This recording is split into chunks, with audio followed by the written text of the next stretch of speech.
Evening, everyone. I'd like to call the Board of Supervisors meeting for East Cocalico Township to order for Thursday, September 1. Please join me in saluting the flag.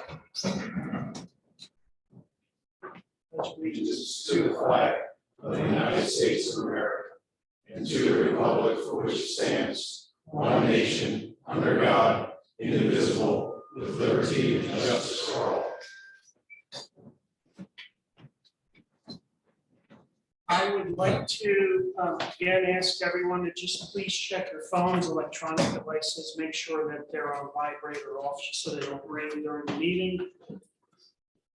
This meeting was duly advertised in the Lancaster newspaper on December 1 of 2021. We have a special guest tonight. I want to welcome County Commissioner John Trescott to our meeting for tonight. He's going to give us some county updates, and then if there's any questions at all from a county perspective for Commissioner Trescott, here he is. Thank you. Okay, so I can see down this road. Good evening, my name is John Trescott. I'm an appointed elected official. I took this job on February 7th to take over for Craig Lehman, who quit in the middle of his fourth term. I'm a park ranger. I was retired, and before I took this job, this is 30 seconds on me. I was retired, so I took this job. Before that, I was a senior executive in an international mining equipment company. I lived around the world. But my first job at 14 was driving a tractor plant potatoes in Florida. And from that, I started working in the sewer treatment plant of the pulp mill at Brandon County. So I went from that, became an engineer, and then on other things, eventually landed here and retired again before I took this job. So let me talk to you. That was it. I spent 10 years in the Army Reserves, other things, a little stuff about combat engineers.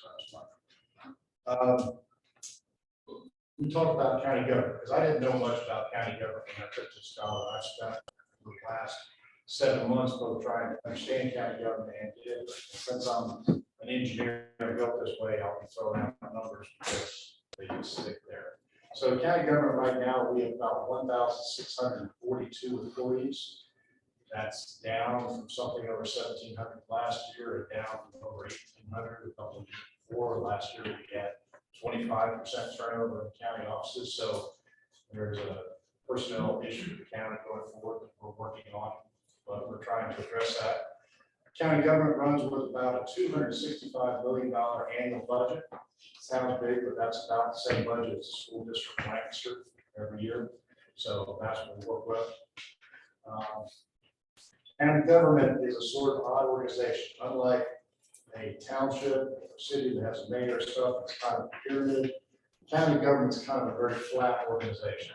And I'll explain that further. So of that 1,640 people and 265 million budget, the two biggest blocks sit here. Over here is what we're called the human services. That's where we get $91 million from the state. And that goes to pay for the Children and Youth Organization, behavioral health and mental development organizations, the Drug and Alcohol Commission, Office of Aging. So that money comes into the state, so into the county. So we pay about 20 cents on every dollar that's spent on those services for the whole county. And that's 300-400 people do that job for the county. On the other end of what the county government is, what I call the justice side of things. And that's the court systems. So the county courthouse, maintenance of it,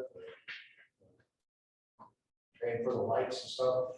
But we also have the employees of all the district attorney's office, all the public defender's office, the jail, 250 plus people who work at the jail, and the housing for the 750 people who are held at the jail, which only 62% of them are actually convicted of anything.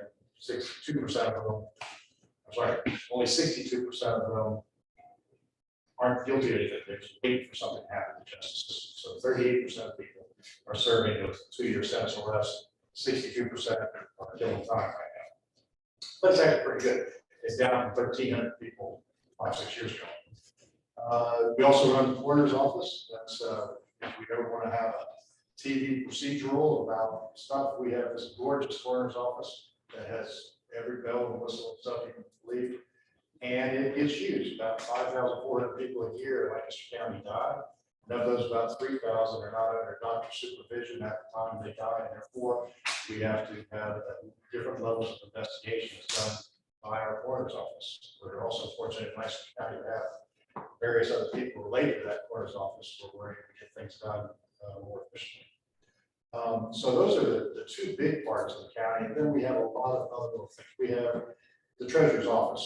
The treasurer's office is one that's collecting your county taxes, but also your doe tags, your dog tags, everything else is coming into the treasurer's office. The recorder of deeds, the recorder of wills, orthonetary, where all the legal processes of the court system goes. Clerk of courts, which are all the people that are keeping the judges on time and online and filing everything related to criminal work. We have the sheriff's office, that county sheriff's office, mainly related to security and transportation of prisoners in the system between the courthouse and the jail and other things. They don't, interface that much with the county sheriffs because it's not that kind of organization. We run the park system. We have 2,007 acres of county park. County hasn't bought any new land for county parks since 2007. Not sure why, but hasn't. Fortunately, Lancaster Conservancy, which we contribute some money to every year, has purchased something over 5,000 acres of land that's available to people. On the other hand, we also have the Office of Agricultural Preservation. County government over the last 15 years has preserved 89,000 some odd acres of preserved farm and have worked with the Farmland Trust preserving another 38,000. So altogether in Lancaster County, there's about 100,000 today, about 119,000 acres of preserved farms. Preserved farms being those farms that once they sell their easement, those farms can never be used for anything other than farming or just fallow. There's no other option at that point once they've done that. That's about 20.2% of the total land available in the county is preserved farms right now. We have a controller's office. It's just keeping track of all the money. We have the things that come into the county, both from the block grants, all the money from federal government, others come in. And remember I talked to you that the county government is kind of an odd duck in terms of how it's organized. You do have the three commissioners, okay, at this theoretically at the top, but then it's this really flat organization that's got all its own pieces. We don't tell the head of children and youth what standards to use for taking care of children or looking at children in the county to do that. That's set by the state. They're investigated and evaluated by the state. What the county government does is we set the salaries for all the people who work in that organization. And we're the ones that when the money comes in, we have to sign off on it and receive that money. And as contracts go out for other services, we have to sign for that.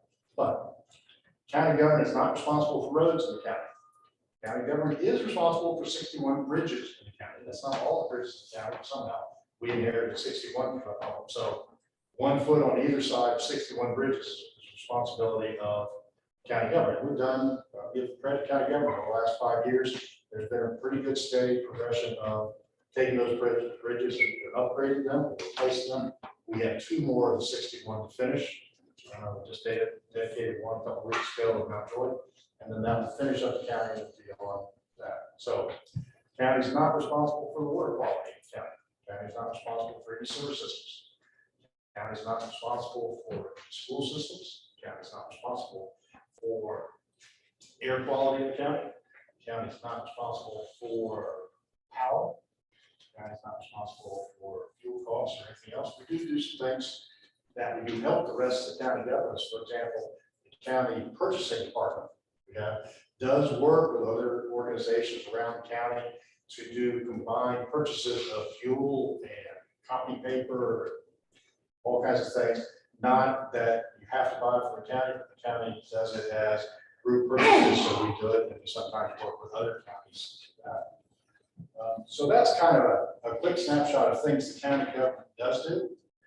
And as you can see, there's a whole bunch of stuff the county government doesn't do and isn't responsible for. So it's not like the mayor of the town is responsible for the roads and sewer and, police departments and everything else in that area. We don't really have that sort of responsibility. So it's sort of odd, but when you think of the county isn't really that much of a strategic thinking organization. We're not responsible for the growth plan or the development of the county. Now, we do one of the things I mentioned we do. There are lots of authorities in the county. There's the Solid Waste Authority. There's the Economic Development Corporation. There's the South Central Transit. There's the Airport Authority. There's the Lancaster Housing and Redevelopment Authority. Now, all those authorities, we have one responsibility as county government to those authorities. We appoint their boards of directors. We appoint the people on those directors. And once we've done that, our responsibility to those organizations ended. Other than, again, signing when the money comes into the county for them, or when they want to make a purchase for them. But the function of those, they have their own board of directors and their own functionality, and they set their own plan. That's not the responsibility of the county government to set the direction for those organizations. We only appoint their boards of directors. Again, kind of very hands-off relationship there. I'm me not taking over from my background. So that's kind of where we are. A couple of different things going on now that are different from times past. Times past, county government had their budget. We did the things every year. We picked up a little bit of money from increased new property, from more taxes. But in general, county government wasn't changing that much. We have this year, and you would be part of it too, the county of Lancaster in total picked up about $199 million worth of ARPA funds, American Resource Recovery Act funds, American Recovery Act funds. And of those, the county government got about $106 million. We have a page on our county website, I apologize for how bad it is, but we're working so quickly, where you can find how we have allocated that money to date. And to date, we have allocated $81.3 million left of ARPA funds that have been allocated. Most of the funds have gone to either lost revenue, bond replacement, or working around the county doing projects that we feel are beneficial to the whole county. And there's a process for it. A lot of groups have put in applications. I think it's 79 different applications for different requests to try and part of the fund. So it's an unusual time because county government normally is not investing in anything. That's not what the county government does. It's providing services. So that's not its historical responsibility. We have it right now where we have our funds. We're trying to allocate those funds to benefit the county. Is being done now. So that's one kind of unusual thing at this point in time. And we'll keep working through that and encourage people to talk about it. So we have applications availability, and every application will get reviewed, and we'll end up going before the county board of commissioners to make a decision whether we fund or not. And keep working down until by the end of 2024, that $81 million left will be zero. Next thing we're doing is building a new county jail. County jail, part of the county jail was built in the 1890s, the other part of the building built in the 1970s. It's falling apart, so we agreed, we got bought land to build the jail. We are in the process of what's called a needs assessment, trying to evaluate what we really need in terms of how many beds, what type of things are there. Right now, everybody who goes to prison just goes in the general population because it's done. Preferably in a new jail, you keep people who haven't been convicted of anything separate from people who have been convicted of things. How many beds do you need for mental drug abuse or other treatments, where the amount of people coming into the prison system now are typically the percentages of people having more drug and alcohol problems are much higher than they were 10 or 15 or even 5 years ago. So we have to work on that. So this is trying to say, what is this jail going to look like for the next 30 plus years? So this is doing a lot right now. We've hired what's called an owner's representative, working through that. Project's going to cost $150 million, somewhere in that range. Fortunately, the county's got good bonding capability, we're probably able to do this and work at maintaining the tax rate where we are now. One thing you may or may not have heard about is, for example, we're not doing a new reassessment in 2025 as we had planned. We're pushing it out to 2027 because we want to have more stable years of pricing on real estate. So that was decided recently. Back to the jail. I'm the only person in county government that has a professional engineering license for the state of Pennsylvania who's ever been involved in $100+ million projects, because that's what I used to do at my previous job. So I'm kind of heavily involved in the jail from a, what are we trying to design, and what are the cost trade-offs? What's the cost benefit? What are we getting? Why are we getting? What are we doing? What materials? What thing? There's plenty of people who have different ideas of what should happen. We treat it as what's good for the county, what's good for the money, what's good for the people, for their dignity. We will have a series of sessions to allow people to come and talk and make their ideas known about this, starting September 21st. Will be the first of those. This project will take some time. The jail won't open until 26. Both from getting it through the needs assessment, the design, and the build. I will be involved in it up until the end of December 2023 when my term ends, and I go back to my porch and look outside on my yard and go back to drinking. So I have a plan. But it's been very, very interesting doing this. I've gone to every department, and I haven't listed all of them because it would take, it's 32 different departments in the county. I've met with the head people in every department of the county, and I go around to all the different companies and all the different authorities and everything. I've met with all of them. And like what I'm doing here tonight, I'm going to townships and boroughs on y'all's meeting nights and giving this kind of little canned pitch, saying, not pitch, I'm not selling anything. I'm just trying to tell you what the county government is and isn't. Oh, I forgot, thank you for reminding me. We have a really, really good planning department in the county. That is run by Scott Standish, that's first class, and that's part of the planning for like Places 2040.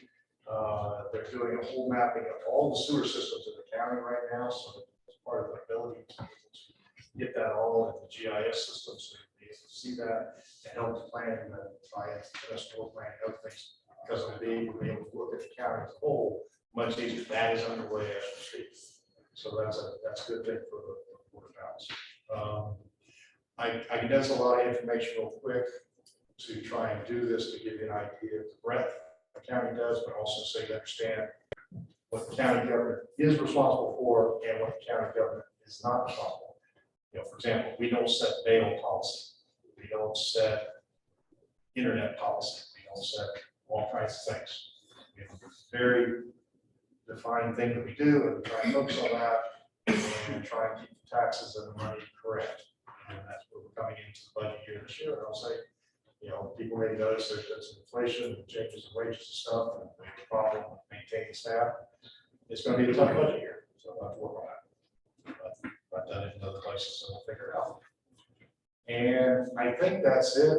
That was right about 14 minutes, which is what I tried to keep it short and not too boring. And now I'm happy to take questions. If I don't know the answer, I'll try and get back to you. The answers I give are my opinion. These are not the opinions of the board of directors. This is just one of the board commission. So thank you. Yes, sir. Yes, sir. You mentioned lost funds. How do you lose funds? It was a calculation in ARPA regulations that says based on the size of the organization, the county government was getting 106 million. So it was set up that you didn't have to define your lost funds to a certain level. All you had to say was that you had lost funds. The federal government made the assumption that if you were a certain size, you would be able to just do it without a lot of documentation to back it up. As your allocation got smaller, your ability to do that decreased. Where you had to have more documentation as to how you were justifying the lost funds. Did the county lose funds during this time? No. Everybody paid their property taxes. The only thing that didn't happen was there were no foreclosures, so there were no foreclosure costs that typically run about $1 million. Oh, I forgot. The 911 system, run the 911 system. That costs about $10 million a year, but we get about $10 million a year from the state based on everybody's lives. So that answers your question about how you define it. So that's the money we took, the $9 million, just went down to the general fund, that's sitting there earning interest now. Second question. You're talking about building another prison? A new jail, yes, sir. Okay. Are you going to use it? Use it. You can put prisoners in it? Yes, sir. It's still going to be a jail. They're so, it's just, No, I'm just wondering because everybody else is talking, everybody else lets everybody go. no, sir, this is, that, okay, that's the thing. What the judges do is over here. The judges set the sentence. The jail was being set up and what we set up, we looked at, because, for example, 5-6 years ago, there were 1,300 people in the prison. Now, about 750, for reasons that have changed, mostly because they did better processing of people waiting for being tried. So the number of people waiting to be tried and held without bail has gone way down. Okay, so all those people, about 62%, those are innocent people. They have not been convicted of anything at this moment in time. Right? So that process will continue. It's a question of how much treatment, what do you do with those people, how you hold them, and the jail, because it's a jail, not a state prison, the jail can only hold people with sentences up to 2 years. That's statutory. So nobody's in there with a sentence over 2 years. More than 2 years, you go to state pen. Okay, so what that again, the needs assessment say, because they're interviewing the judges and the PAs, public defenders say, okay, today we know what we did. What is the expectation of how things are being done? For example, we won't have as many people on work release programs that are based in the jail because most of those get bank rates now because it's so much cheaper and better monitoring and better work for everybody if they are out, but monitoring. But I don't need to sell for them. That makes sense? Yes. Anybody else? Yes, sir. You had mentioned the planning commission and what they're working with Places 2040. I've heard that thing roll around a few times. And I've heard it in different places. Can you explain that? Places 2040 was done pre-me, but what it was is they did, and there's a really good booklet you can get on it, talks about it. It goes back several years. It came into force 2 years ago, I think it was, where they went around to people and they took all the mapping data, saying, okay, what is preserve farms, what is urban area, what is rural area, where would it be, and getting buy-in from people of, okay, this is a more industrial area, this is a more rural area, this is a park area, this is places where we want to have trails, this is just trying to look at it and say, okay, what density population do you want in these areas? And that was from going down to Quarryville and Eaton Township to out here to over to the Costa, trying to get everybody to buy into the fact that, so they created a bunch of maps where you go in and see where there is zone property of different types, discussing with various owners, what would be, where are you trying to build to, and what are you trying to look at? The county in the 2010-2020 census increased the population 6.7% during that time. It was one of the 15 counties of the 67 in Pennsylvania, 13 counties in Pennsylvania that gained population over the last census compared to the other 54 that lost population.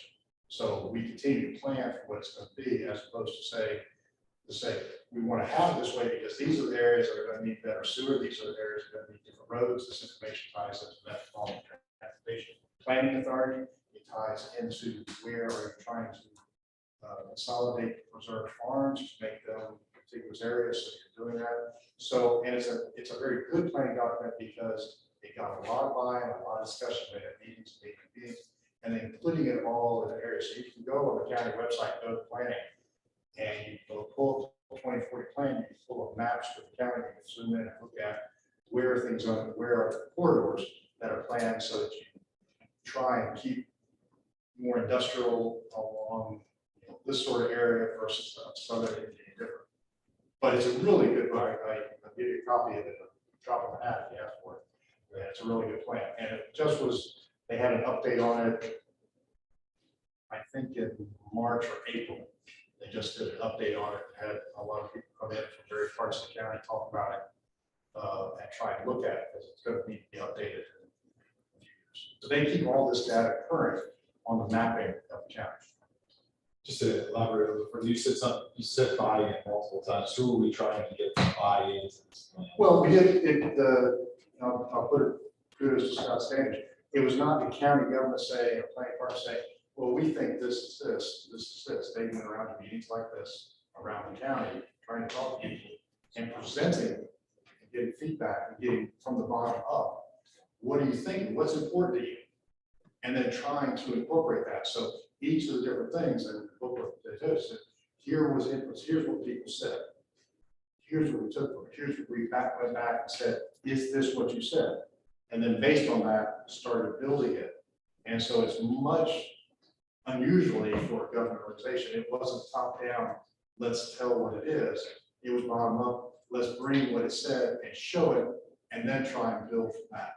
So it's well worth a look through. Again, it's the main booklet is not, a bunch of tables and everything. It's discussions and evaluations and maps. So it's very, very clear. It's not, something like this. So this will be used to help zoning commissions and zoning Right. figure out what What they're gonna do, how far are you going out, where's the boundaries, what do you wanna have? Where do we need roads? It's useful to the power company, thinking about where the future loads might be, that kind of thing. So it's a very good document. Commissioner, can I add that? Yes, So I sit on as an example, I sit on Lancaster County Planning Commission for our area. So when we have those meetings, we actually use Places 2040 as a guide to provide consistency when these plans come to us from other areas while we're looking at what is the zoning request and how do we apply the zoning request. It's a great tool for consistency. Thank you. Yeah. does that answer your question? Thank you. Yes, sir. Anybody else? From the, I have one question. yes, sir. So on the ARPA funding, describe, quickly hit upon it, but describe the process as you're getting these applications and how are you doing that? Are you doing comparative analysis of one application versus another? What's the thought process there? Okay, again, since this isn't something that's historically done, we couldn't look around and say, well, what did Berks County do for our stuff? Because everyone was moving at the same place at the same time. It was all new. It wasn't what we've traditionally tried to do. Different groups, different things. Our county government decided to just keep it open and make fairly light what we were looking at. Did list some criteria. We made a form and said, okay, if you're going to apply, here's a form to use and here's the information you need to use. Now, that's been done for a first tranche. I think we got 79 applications varying from $10,000 to $6 million of application for funds. Each of those go through, there's a committee that goes through, mainly look and say, does it meet the criteria? Is it something that comes under the ARPA federal rules of what ARPA money can be used for? Because there's a book that I've read through. You can use it for broadband, you can use it for, you can't use it for jails, you can use it for some things and you can't use it for others. Some things don't make sense, but it's federal government, so I'll try to work on it and just try to figure out what the rules are. And who are. So first pass is, it's got to meet the criteria of ARPA federal. So if it doesn't meet those, it gets kicked out. It's got to meet, there are some rules that we had for the county saying, what it had to do, in terms of which priorities we were looking at for expenditure of county funds. We are using some of those funds, as we said, lost revenue. Some of it's going to county projects. We're going to be updating the county ERP system, the whole management system, because it's 15 years old, altogether with Band-Aids. So there are things that we spent for county activities. And then everything else we tried to say, okay, come in. So all of those applications go through this committee first to see it's there. Then every single one of them will come before the Board of Commissioners and will be presented by the committee, and if people who are doing it want to present information also. And we'll talk about it, because the reason this is because of sunshine laws, because we're 3-person county commissioners. I can't walk down the hall to Ray D'Agostino, stick at my feet and say, so Ray, what do you think about this one? Because that would be a forum. That would be 2 of us can vote to pass something. So we can't do that. So the only way we as the 3 commissioners can talk about your application is in public forum.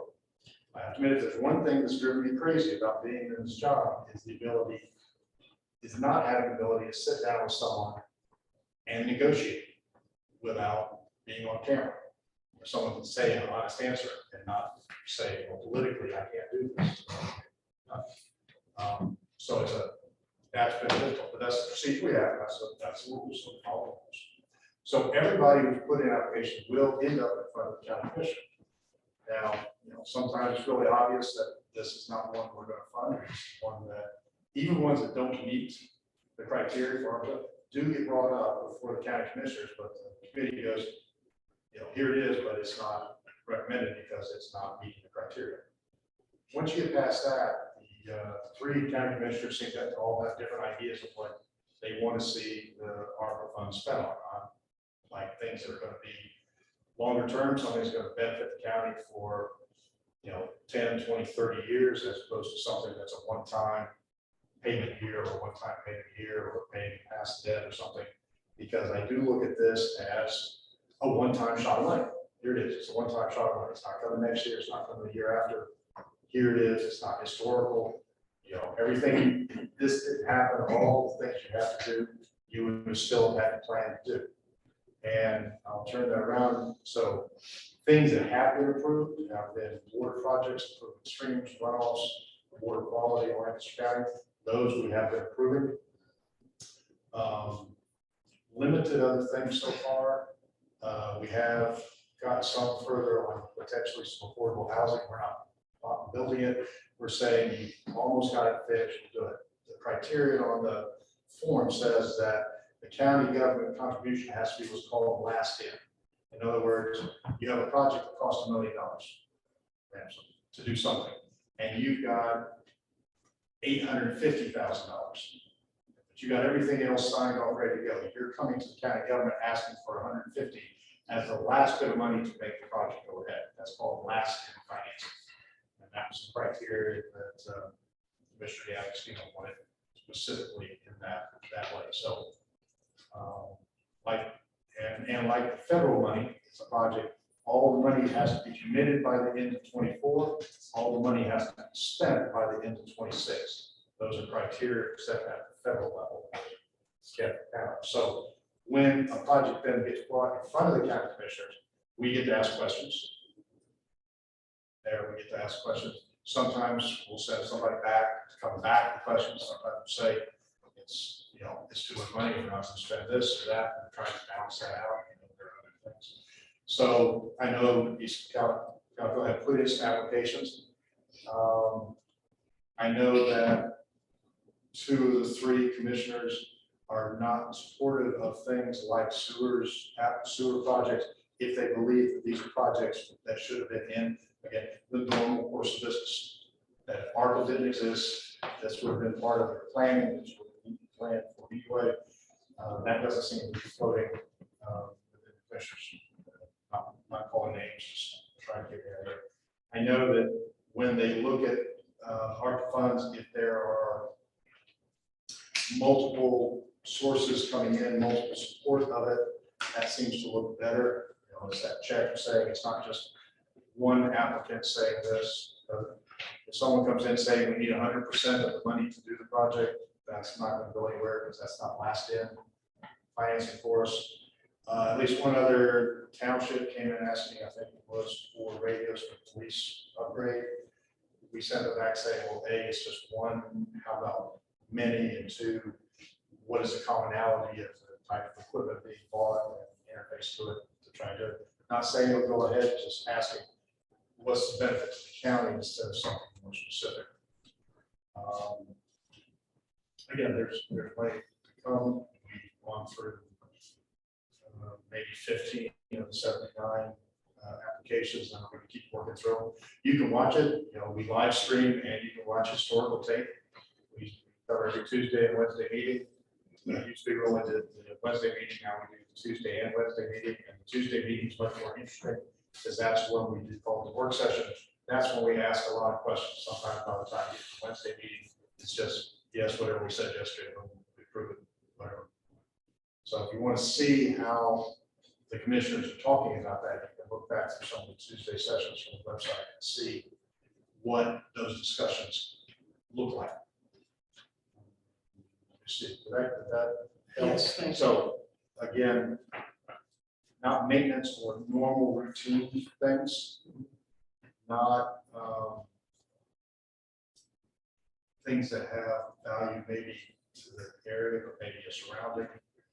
And it's got to be, again, last in financing that we're doing some last bit part to make it go ahead. That, Yes, that answered. Thank you.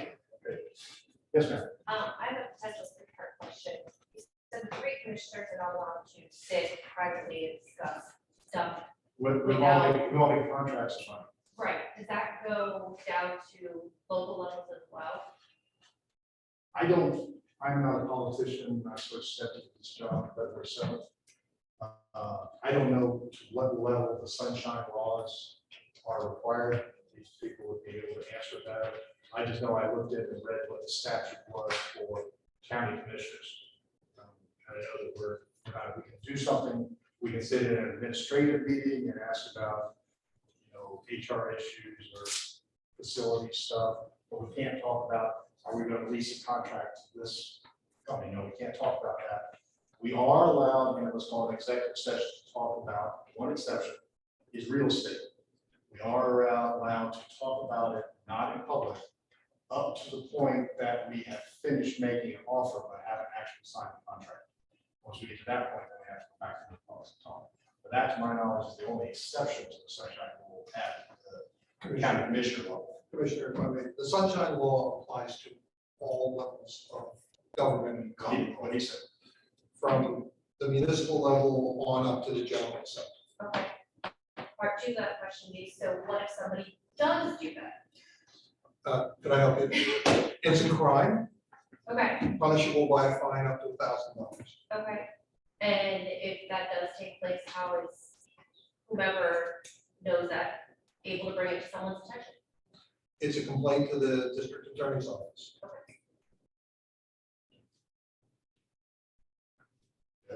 Yes, sir. I want to go back to the ARPA funds here real quick, and I'm not trying to put you on the spot. That's what I'm here Nothing's for free, so we get this money from the government. It's our money, but we get it from the government back to us. What strings it, so if I could, give me 5 criteria that were placed on that money from the government to us. I'm sure they gave us criteria. They didn't just say, here's your money, and you don't have to follow on. And then I'd also like to hear, you gave us the last in criteria that the commissioners came up. If you could give me at least 4 others of the criteria that the commissioners at the local level here in Lancaster County came up with their own criteria without it distributing these funds. I don't know if I can give you count it off. That's fine.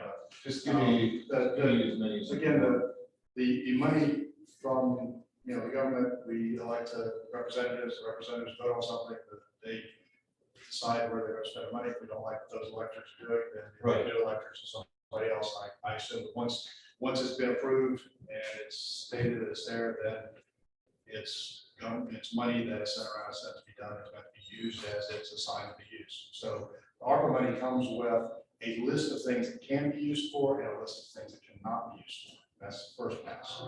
That ranges again from money for, you can spend it on tourism, lost revenue into tourism, you can spend it on broadband, you can spend it on, you can't spend it on a whole list of things. You can spend it on some types of sewer related projects. You can spend it, again, why we're doing some of these water projects, because that's a specifically named out thing that actually gets tied into the Clean Water Act. So you have to go from ARPA to the Clean Water Act to find what you can and can't spend money on. So you gotta get to documents what find. So there's a full list from. Yeah, there's a summary and then a full list. Didn't come out in final form until March of this year. So that was part of the holdup. It will still be going back and forth. There are specific things. There are some criteria for tribal lands. Get some loosening of the criteria. You can't use it to buy farmland, but it's just been approved that you can use it to buy easements on farmland or easements on for like repairing barriers. You could use ARPA funds to buy easements to property owners to do that. Like I said, it specifically says, no, you can't use it for jails and prisons, but you can use it to spend on salaries for jails and prisons.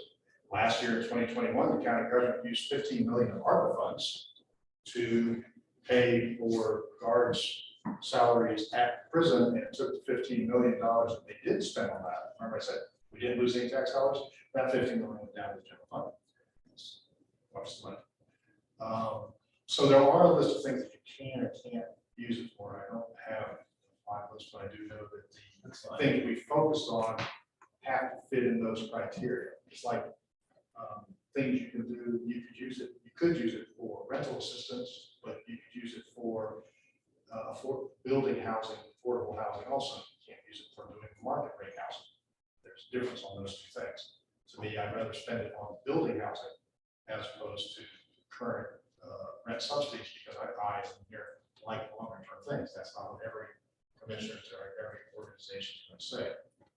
The second part of your question. So the commissioners basically took We these guidelines, we the have do's to and follow, don'ts, we have to follow those guidelines, and made their own. and then we add it to them. It's like my position, by state code, there is no state code that says I can't run for another term. But the judges here said if you're going to apply for this job, because you have an incumbency advantage, you have to agree that you will not run another consecutive term. Which I thought was really good. Now I don't have to do it. So my term ends at the end of next year. So that's not in the county code, but it was what there. So we added things. Like I said, the last in financing was something that was added by the county commissioners into this. We sort of narrowed the list of things. If you look at it, we have a list of things as a shorter list and a longer list of things that we're looking at. Investing, that doesn't mean we couldn't go back up to the longer list. We just said our priorities are these things. Basically, we talked about last day, do you have any other top priorities? Not to take that too much more. Yeah, the top priorities, again, the water, countywide improvements, those type of things. Affordable housing is in there, broadband is not in there. Improvements to land, improvements to acquiring more park and more. We did a thing with the farmland trust this last week. I think it was $1.7 million from farmland trust for another 1,485 acres of farmland is preserved. But in this case, these farms had to agree to a higher level easement of doing more work related to their runoff and other things that have been historical use for. So we upped the criteria for that. But then we also helped Conservancy preserve land that are on streams and stuff to make those preserved land under the Conservancy area. So that seems to be something that all three commissioners go along with. But on our website, there is that list. Here's the things that are our priorities.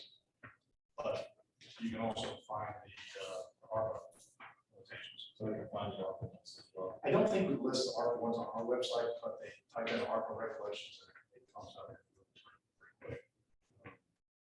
I have it on my desk. Go back. Thank you. Yes. Sir. 4, 3, 2, 1. Okay. I don't want to take anybody's time. I know they all are all here keeping working, and I certainly appreciate it. Thank you for your time. To the supervisors, I appreciate the invitation. I am trying to hit to a lot of people. I think it's important for people to understand what county government is and isn't. And I wish you luck in the coming year's budget and stuff. So thanks very much. Thanks again for taking the time to come. Thanks again, Commissioner.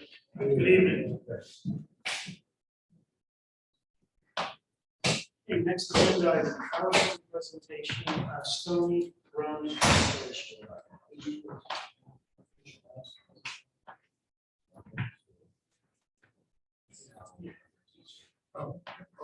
I'm sorry.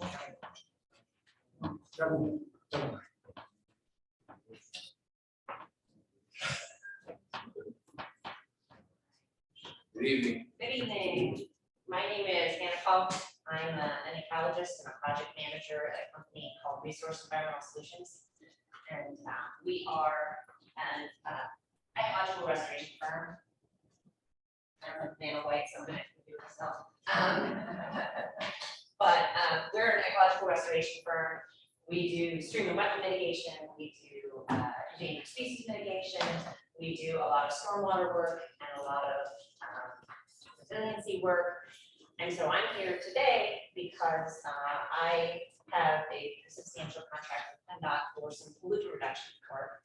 And PennDOT, like the township, is in the Chesapeake Bay watershed, and so their MS4 permits require them to commit to a certain amount of pollutant reduction. And we have found that the most cost-effective way to do that for our clients is through stream restoration, because you get the biggest bang for your buck. You get much larger amounts of sediment retained for much less cost than if you were going to be doing hard engineering.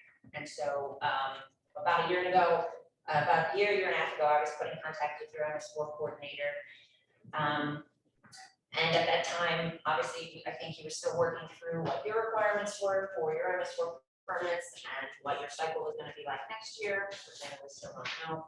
But at that time, we were exploring options for possibly doing a project in this township that would kind of duly help PennDOT, that would also be something that could support the township's MS4 needs into the future. And so we did a series of tours of all possible stream restorations in the township. And one of them that came up that I'll talk in a little bit more detail is actually the Beach of Stony Run that's right there at the municipal building. And so just a little background, I guess, about how our company works and what the township's involvement would be. So we are what's called a full delivery firm. So we do everything in-house because it's the most cost-effective way for us to be sure we're putting out quality products. And in this case, that's a really high quality, high functioning stream restoration. So we do our land work, we have land staff, we do all of our own engineering, we do our own permitting, we do our own construction, and then we are responsible for the maintenance and monitoring of these sites. So this is how we can be sure that we are creating the most resilient project that we can. So what the ask or the partnership would be with the township, if we were to go in on a project together, would just be that you would be the landowner in this situation. And we work with private landowners, we regularly work with other municipalities on identical projects. We just finished 2 in York County and 3 up right in the city of Harrisburg, several of which were municipal.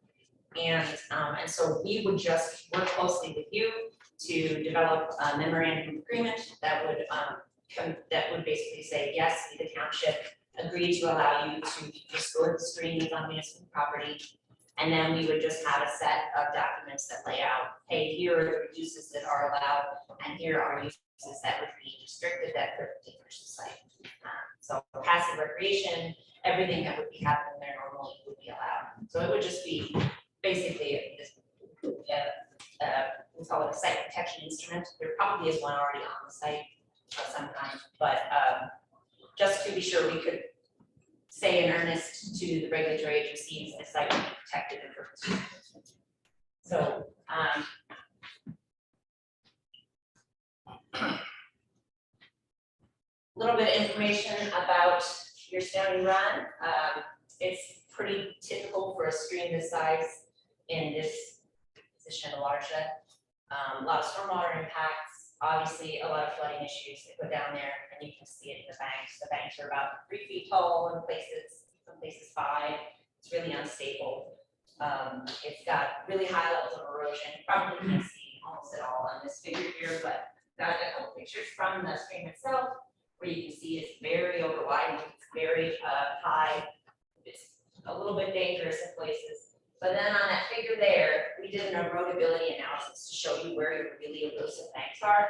So if you can see the red and the purple, that's what that is. And what that all boils down to is our initial assessments show that this site alone is producing more than 1.2 million pounds of sediment annually into your local waterways. So if we were to do a restoration like what we would propose, we could reduce loading to the bay by something between 300 and 500,000 pounds annually, just by directly stabilizing the stream banks and then putting in a nice big wide wetland floodplain that would let all of that energy and water and sediment go out of the stream. Instead of carving out the stream continuously, it would disperse it into a bit wide floodplain area. A rendering of what that. a very idealized rendering, that's a little ways down the road. But we call it floodplain restoration. So the difference between going in and putting a structure to try and, direct water where you want it, and actually doing a full reconstruction of it so that you're creating a complex stream and wetlands comparable to what it would have been pre-settlement. So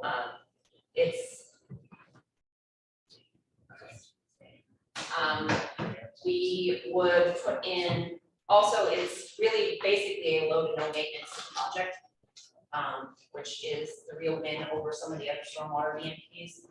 So we have rock and logs that we bury in the floodplain, so it can never erode down, can never get cuts and won't get erosion again. So obviously wetlands, talking about Clean Water Act and water quality, in addition to this cutting back on sediment loading to your waterways, there's a lot of other water quality benefits to it by reconnecting the stream to its wetlands. You have obviously, we're gonna have increased habitat diversity on the site.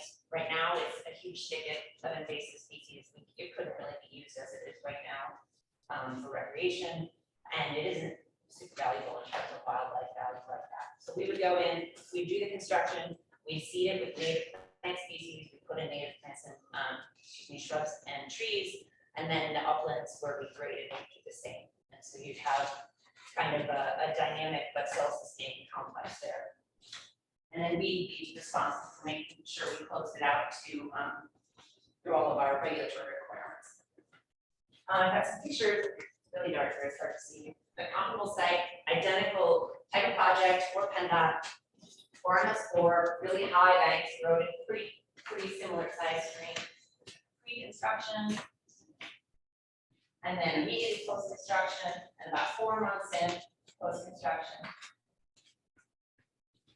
This is the site Harrisburg we just completed last November, using drone aerial imaging. And that's an urban setting, so that's more like what you would have as a site here.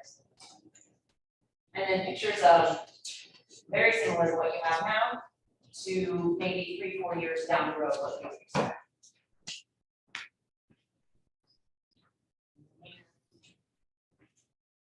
And talking with Ken, it sounds like this site in particular, there's a lot of interest in finding other recreational opportunities for it and then possibly getting a 5-year plan in place. I think this is a really great opportunity for us to help you sort of kickstart that effort, because that's something that we regularly do in our urban sites, where we help develop and install educational signage. We can do walking paths, we can do benches and picnic areas and things like that, either as a component of the construction or as something that we can just provide to the township for whenever you figure out what the plan is for the site. So that's something that we would be more than excited to kind of help integrate, because that brings a lot of attention to what we're trying to do. And here is this restoration, here's why it is the way it is. And it also would be, I mean, talking to Ken, it sounds like mixed use projects can really have an advantage in terms of trying to get additional funding. So if there were additional grants that you were applying for, you have a large watershed scale restoration on your site as a component of it. In addition to that, it is worth mentioning that depending on what your MS4 needs are in the future, if this site were built here, it could be included in all future permit cycles just by writing it into your pollutant reduction plan. And so at no cost to the township, you could be looking at 300 to 500,000 pounds a year annually that you would receive credit for towards whatever your ultimate goals are. So I think it could be a really unique partnership if it's something that you're amenable to. So I don't want to go too much time, but if there's any questions, then we can do that. You talked about a maintenance agreement after construction. What's the length of time, your normal time to that? It varies by permit to permit. Typically with our DEP permits, it'll be 5, 7, 10 years.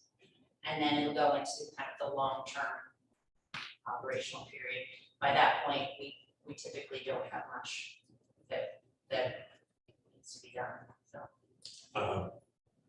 So at some point, the invasive species might start coming back in. Invasive species out here are such a tough issue that we're not even getting permit requirements to do invasive control because it's so overwhelming as part of the state.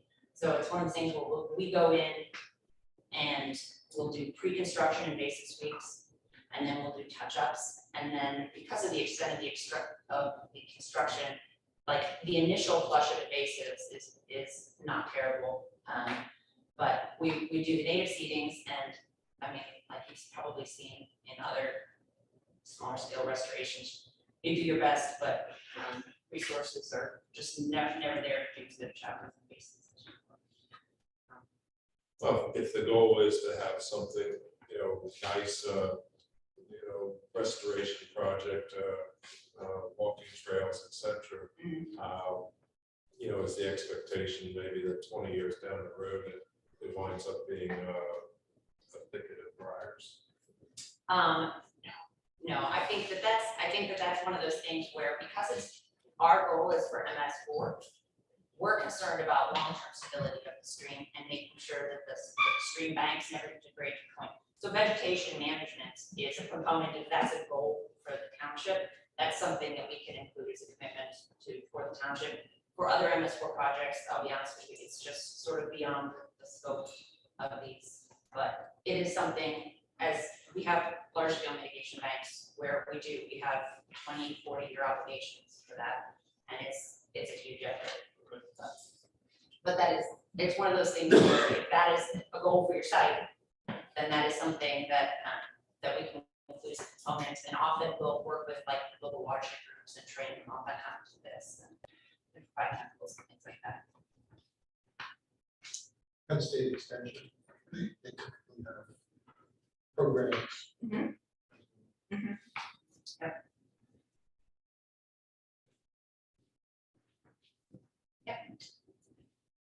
That's a major project. I mean, that's much larger. That's about half the size of the development that's right next to it. I know what the land development costs for development. What's the land development cost on that? Where's the funding come from? What's the cost of the townships? Zero cost to the township. How's that? We are a private for-profit company with contracts with clients who pay us Client Solutions for whatever they need. So we are on the hook to our clients, and we won a bid with PennDOT that has provided funding for these projects. So costs are on all are on us. So you're getting state money, is that? No, there's no state money. Well, yes, we are getting state money. Yes, it is state funded, but there are other partners that are contributing. But yes. Yeah, forgive me. I mean, you said private for profit. So this obviously would be a profitable project for you. I'm just curious who's going to pay for it. I'm curious how much that project is. And we're rerouting the whole stream. I've walked that whole stream. I mean, we've had settlements at the beginning of time, so I'm not really sure why this is such a big focus and why we spend millions. That's got to be millions of dollars. I mean, I can't tell you how much it is. What I can tell you is Why not? If it's a public project, you can't tell me how much that would be. I don't know. Oh, you don't know? It's too early. We're pretty early It's in way the too early in the Yeah. process. Yeah. Oh, okay. And That's consent, that's Dan's consent. not capable, not willing, That's, not capable. I think it's fair to say that's conceptual. Gotcha. This is So, conceptual. What I'm telling you is a stream this size, you would want probably at least 100-foot wide floodplain. So that is probably close to correct. In order to, you do all the engineering, all the modeling, figure out based on how much water you've got coming through and what your shear stresses are coming to that, what you need in order to prevent it from scouring out the water out your tank. So is this an ARPA thing that the township can put? I'll be honest with you, that's the first I've heard of ARPA. I'm not terribly involved in municipal government. So most of this is funded by PennDOT and MS4 or whatever. This is, Yeah, there would be no ARPA funding here that we would ask for on this, because again, there's no cost to the municipality. Benefit to the municipality strictly for this type of project is the MS4 credits that we're required to get anyway So if we wouldn't take advantage of something like this, we probably would have to do something else and actually extend township funds to get those credits. And those contracts that make it still cost the township money. So PennDOT has an MS4 responsibility, just like the township has an MS4 responsibility. So this particular project just happens to be on township property. Yeah. And that's why the township is. And goes under the turnpike. And goes over towards, and up. Right. Oh. So, so PennDOT, in order to discharge its MS4 responsibilities, has to do these types of projects. This just happens to be one where the township would get some benefit from it as well. Exactly. And we do a lot of work with private landowners as well. but- I mean, because I represent about 24 municipalities, there are all sorts of models out there. I'm doing one where it's actually a profit contractor, and the work is being done for the township with all charitable contributions. It's, the variations are frankly unexpected, but this just happens to be one that's on township property. Yeah. But it's a PennDOT responsibility. Hannah, right? Yes. All right, I'm Lorenzo, obviously, I was emailing back and forth with Ken and Gil. I was trying to find the email, but I couldn't locate it. I think I read something about, as Ken mentioned, about our FS4 program, how we're exceeding our, expectations right now. If we were to do this, I think I read that you said we can bank our You'll roll our it. MS4 Roll credits it for over. a later time, For- correct? yeah, Okay. That's the beauty of this. And that's what we tell clients too. If we overproduce credits, if we build more than you pay us to, or if we do a bang up job and it comes out higher than we expected, those credits are yours and they don't go away. So that's something that when you work with the Clean Water Bureau, with your PRPs, that you'll communicate with internally with them. But yeah, that is every indication we've had. That's Last question, if you don't mind. All of that is woods right now. It's all woods. it's like shrub thickets. There's a lot of big trees, There's some big it's trees, woods. yeah. When you do these projects, do you clear cut that out in order to reroute the stream and then plant new trees and all that other stuff? So this would be one bare swath for how long it takes to grow trees? Yeah, so it depends. It depends on how wide it's gonna be and where we're working. If it's, that'll be a big wide valley, so for that, I would say up until at least the toe of the slope, yeah, all those trees will come down. And what we do is all that material gets put back into the floodplain. So you use those trees as your valley wide grade logs to keep your grade set at where you build it. And then, it takes, we do pretty thorough plantings, but yeah, the expectation is that it's gonna take a while for you to get mature trees back in there. But the problem is, as it stands, even if that was a mature forest, if you're a sediment impaired system, meaning you've had 250 years of legacy sediments wash down into your valley, as that channel continues to erode, all those mature trees are gonna get dug out or eroded, and they're all gonna end up in there, which is what it looks like now. You go to, so it's a hard concept to explain to folks that green isn't always good. Forests in legacy sediment streams are they're goners, so. So last comment, this is Yeah. for generally township, anybody that lives in that development. Those trees are not just trees, they're also a sound barrier, or building an industrial complex right at the top of that hill. So we're now gonna open up the valley that's right below all those houses, so we're gonna also have the sound issues. My dog pees in the park across the street from the township and that creek floods, so we're gonna have issues there. If you have one major, if you do all this work, you have one major flood, it's gonna wash it all out. Because we don't have those trees to slow it down.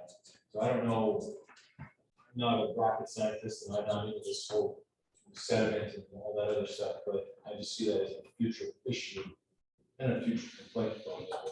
So I can't speak to what your sound issues are now. I can speak to your comment about one major flood washing the whole thing out. So that's what's good about this design. It's designed to take, 1 in a 500 year flood. There's no washout. As soon as we get vegetation established, all that water comes up and it spreads out. And we do all the modeling to back that up. So, the sound part, It'll be opening a valley between township building now and the turnpike. It's basically what. and The turnpike is right at the end of your diagram. So your diagram basically stops at the trough of the creek. At the end of the turnpike. So if you clear cut all of that, you'll basically be opening up a wide field between all that township building. yeah, you'll be generating, 5 to 10 acres of wetlands between there and the turnpike. Yeah. Yep.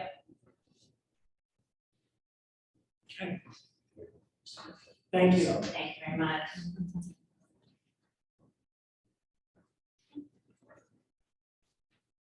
Okay, next item on the agenda, announcements of executive sessions. We did have an executive session on 8/31/22 from 8:30 in the morning until about 9:15 for personnel. And then we did have an executive session just before this meeting from 6 until about 6:30 for personnel also.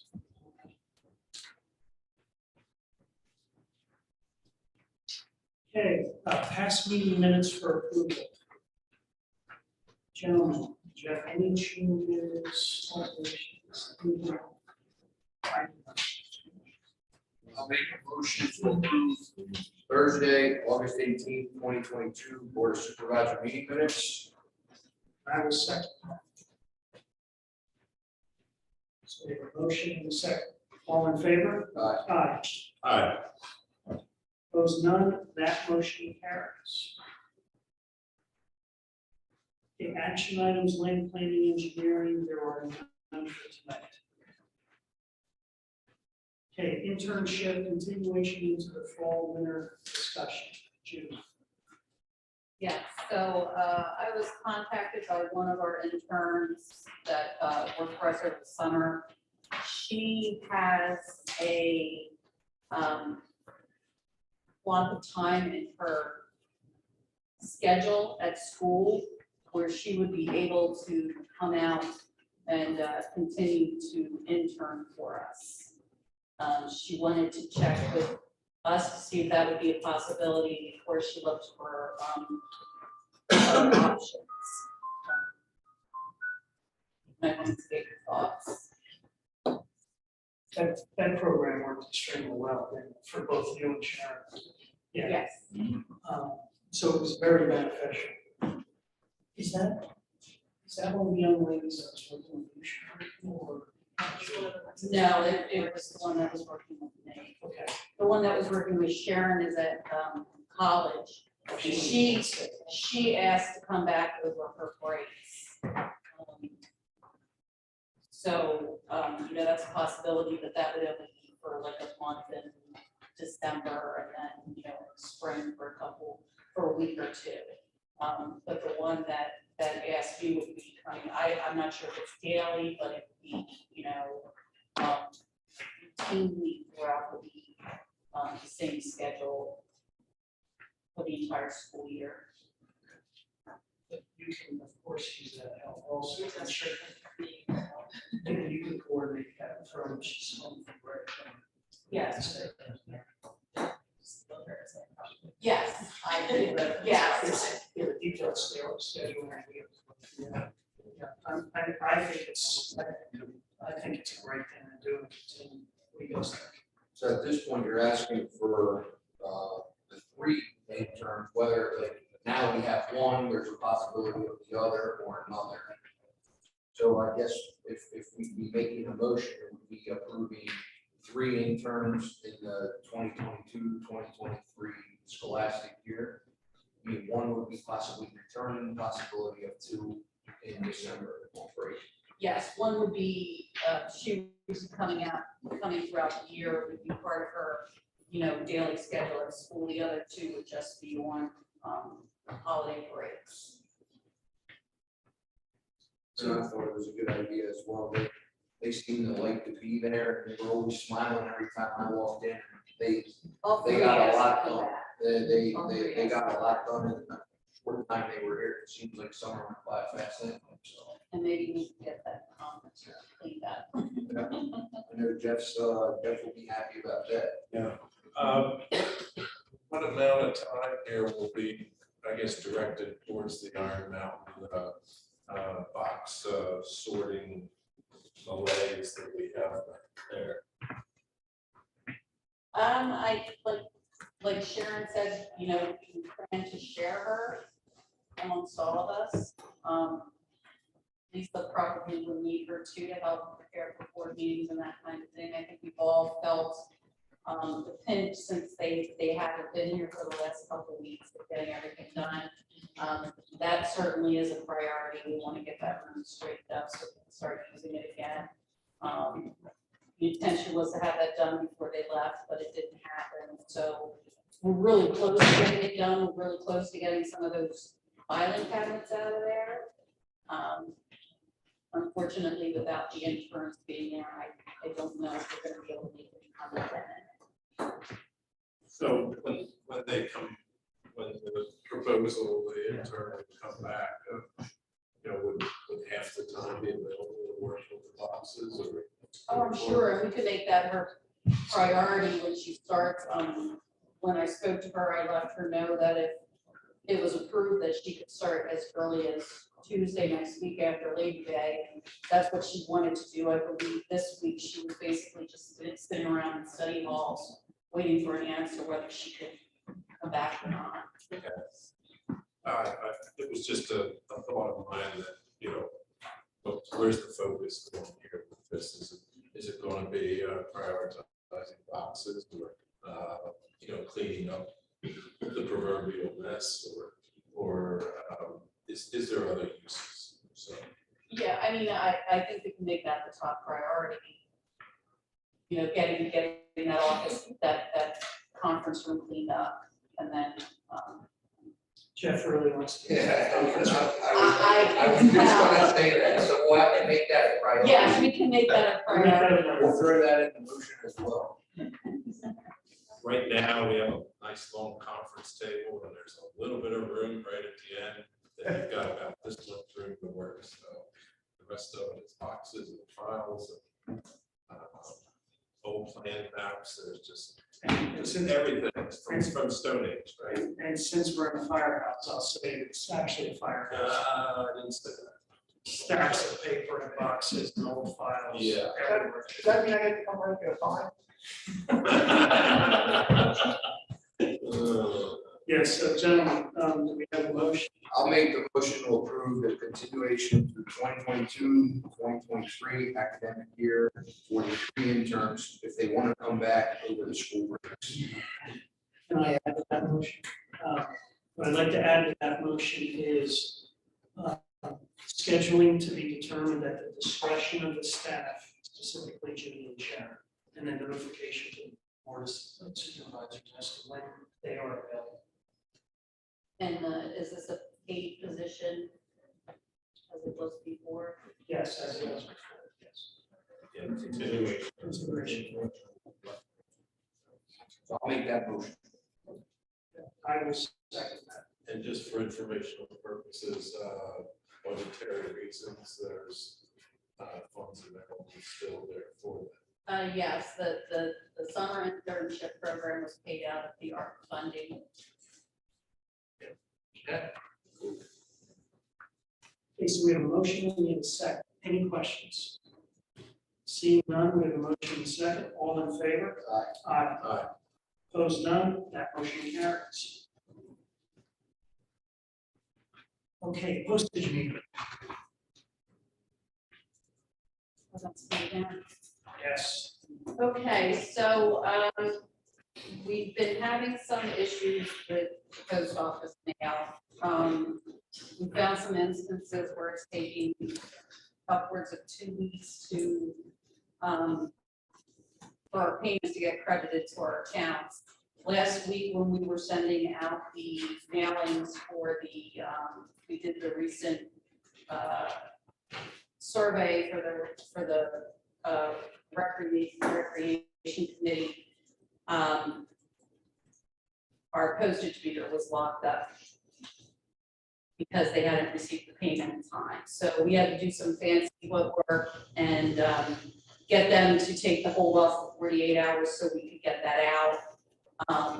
There is an option with the postage meter to have ACH debit, which means when we refill our postage meter, the money is automatically taken from our checking account. They don't send it to bill, where we have to mail the check to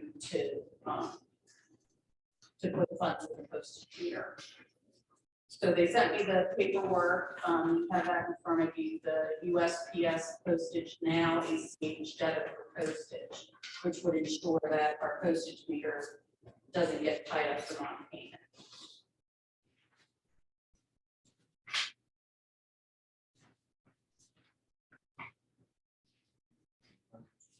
So, There's nothing stamps anymore, it seems. No. Is there?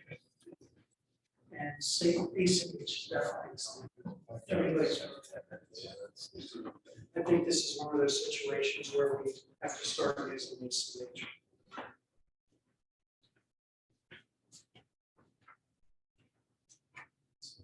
Yeah. Which, for the public's knowledge, ACH is automatic clearinghouse. So it is related to payments are made directly from the bank to the certified vendor at the appropriate time. Got that right, Jay? Yes, that's correct. Now, we could, if we're concerned about, when we set up these ACH payments, if we're concerned about this being drawn right from the general fund, at previous employers, we would set up a separate checking account and we would put the money in that separate checking account. So the only thing that was available to be withdrawn was the amount that we anticipated for the ACH. We do have an account set up for the Easy Pass, which we could repurpose for this. It wouldn't require us to open a new account. It would just, I believe the chief now, is it correct, chief, that you're using your credit card to fund your Easy Pass? I'm not sure if it Okay. comes out on that doesn't get used often at all, so. Yes, it does. It does.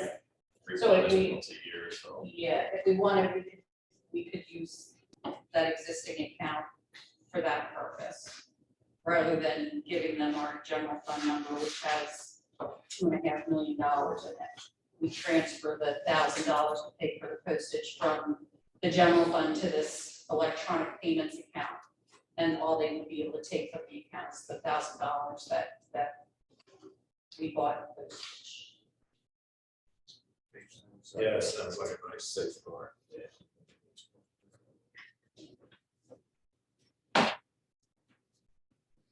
Okay, so I think I will need a motion to approve ACH debit payments for postage, customer authorization.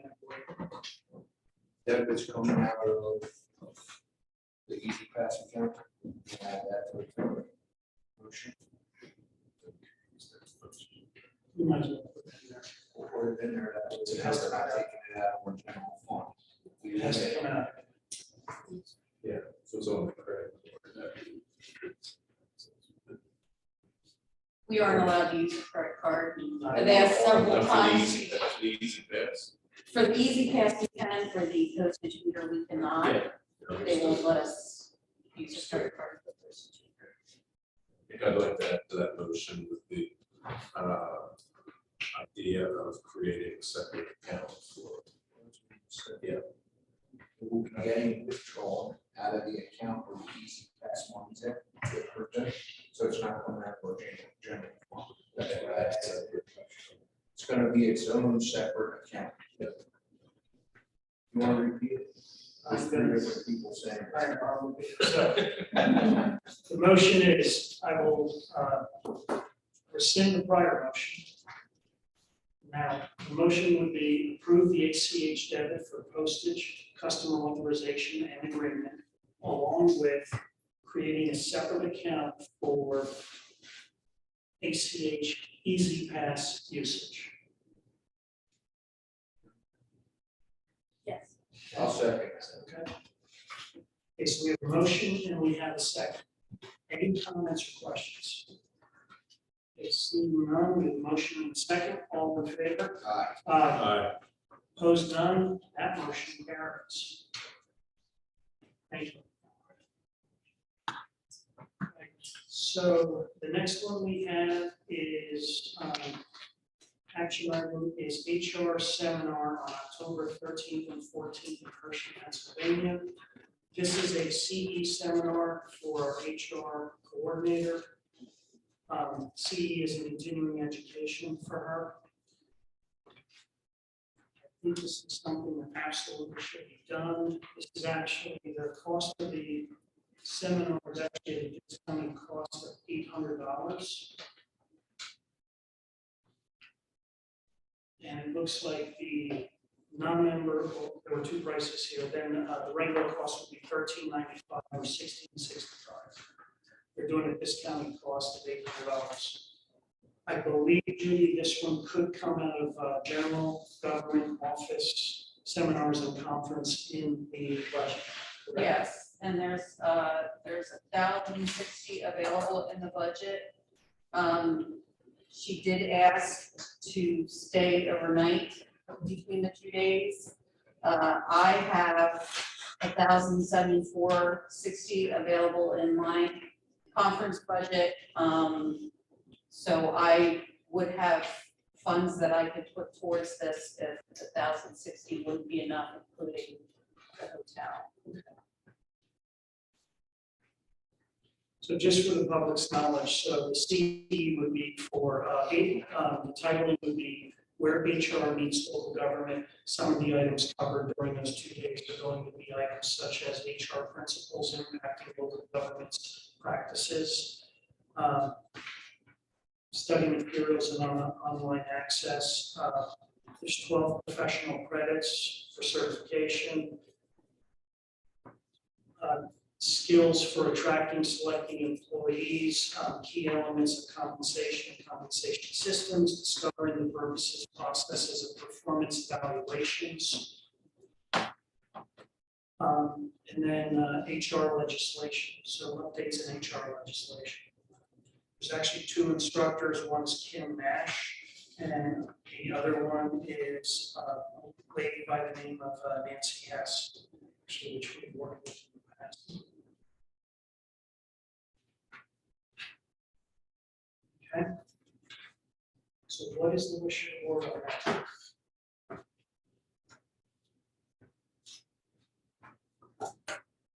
I'll make a motion to approve the township's human resource coordinator, Shirley Tapia, to attend the HR Central Seminar to take place in Hershey on October 13th and 14th. And I will second that. Okay, we have a motion and a second. Any questions, comments? Okay, seeing none, we have a motion and a second. All in favor? Aye. Aye. Opposed, none, that motion carries.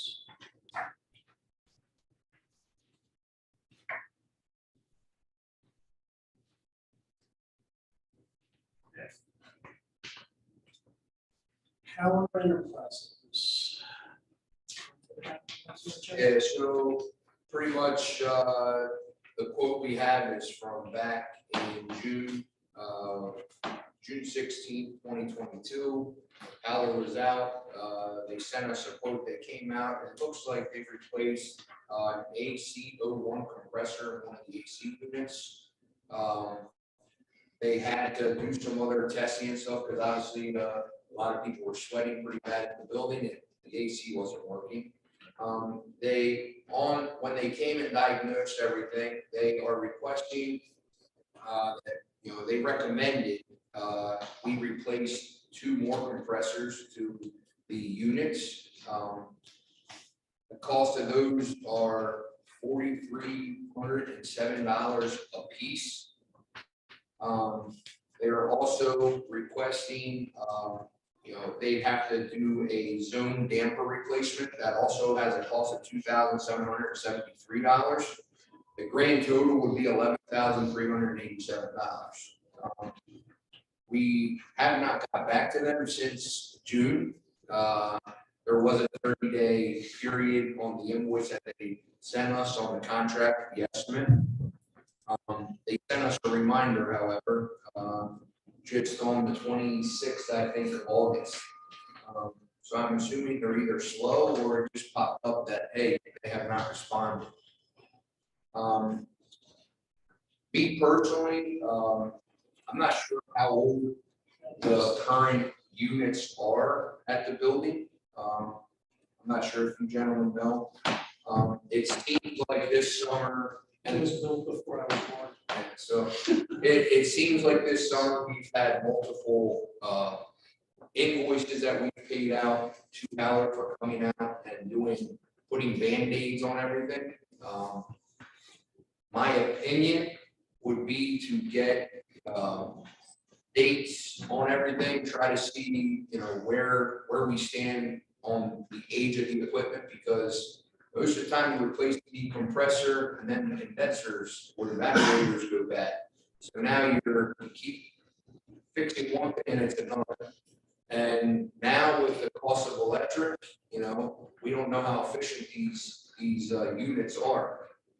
So my personal opinion would be to table this and get some more information on what we currently have, and at that time make a decision based off of the information we're presented, instead of throwing another $11,387 at the system when we are almost at the end of 100-degree weather. I think we're at the low side now, but again, that's just my opinion. Chief, maybe you could speak to the need for a zone damper replacement downstairs. The cell area, the lab, equipment room is quite chilly. It doesn't match the rest of the stations. That's why I should say, I believe that's why there's one damper to close the truck. Then that's letting air flow where it should. So it's been that way for a while, but it should probably be taken care of because the heating season soon. So the other parts I That part of it says. yeah, it doesn't open and close as it should. I did not see that part listed there, but I can retake my word back. I guess I would like to table the compressor quote, and if you guys would be okay, to replace that damper so we're not blowing air out that's not supposed to. Yeah, I guess there's no time frame where they're guaranteed to show up. So Chief makes a good point with winter around the corner. Yeah, maybe we could consider that piece of it anyway. Well, here's the other thing. We probably should go ahead and do that portion of it. We still have no idea what the lead time is on these parts. That should be a 1-5 time frame. Because the lead time on all parts remains a serious challenge. As I'm sure everyone else here is aware. And they didn't provide that information.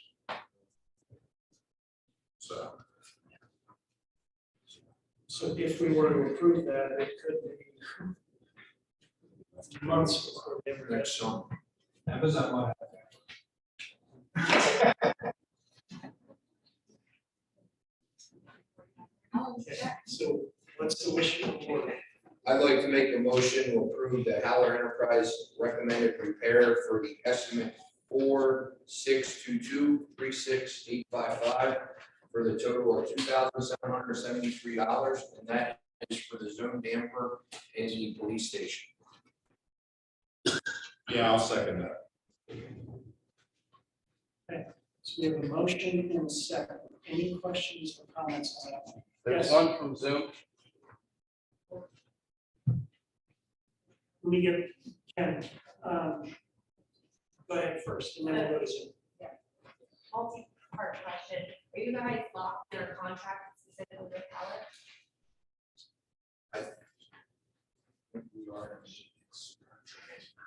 We have a maintenance contract with Howard.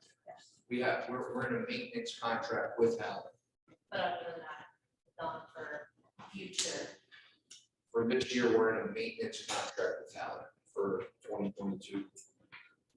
So they're the ones that come out if we have an issue and tell us their recommendation on what repairs we need, or they will fix whatever needs fixed, Okay, yeah. if approved.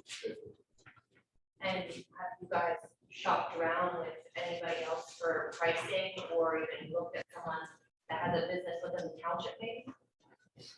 We have used Vertex in the past and in fact, we've used them this year for some repairs. I'm not sure. That was the copper line that they had to recall on, that they had to replace all the refrigerant lines, I think, correct?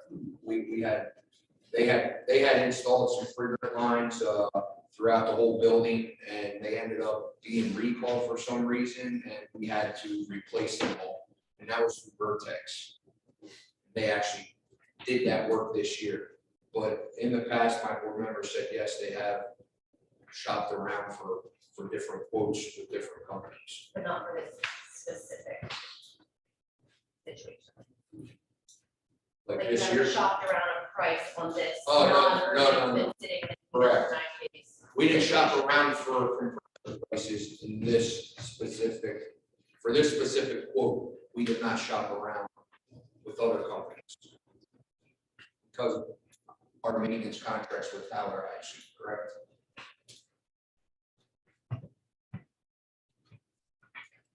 Ken, there was one on Zoom. Yes, from a person under the name Jim. He said, I would support the replacement of the units and also placement of bids.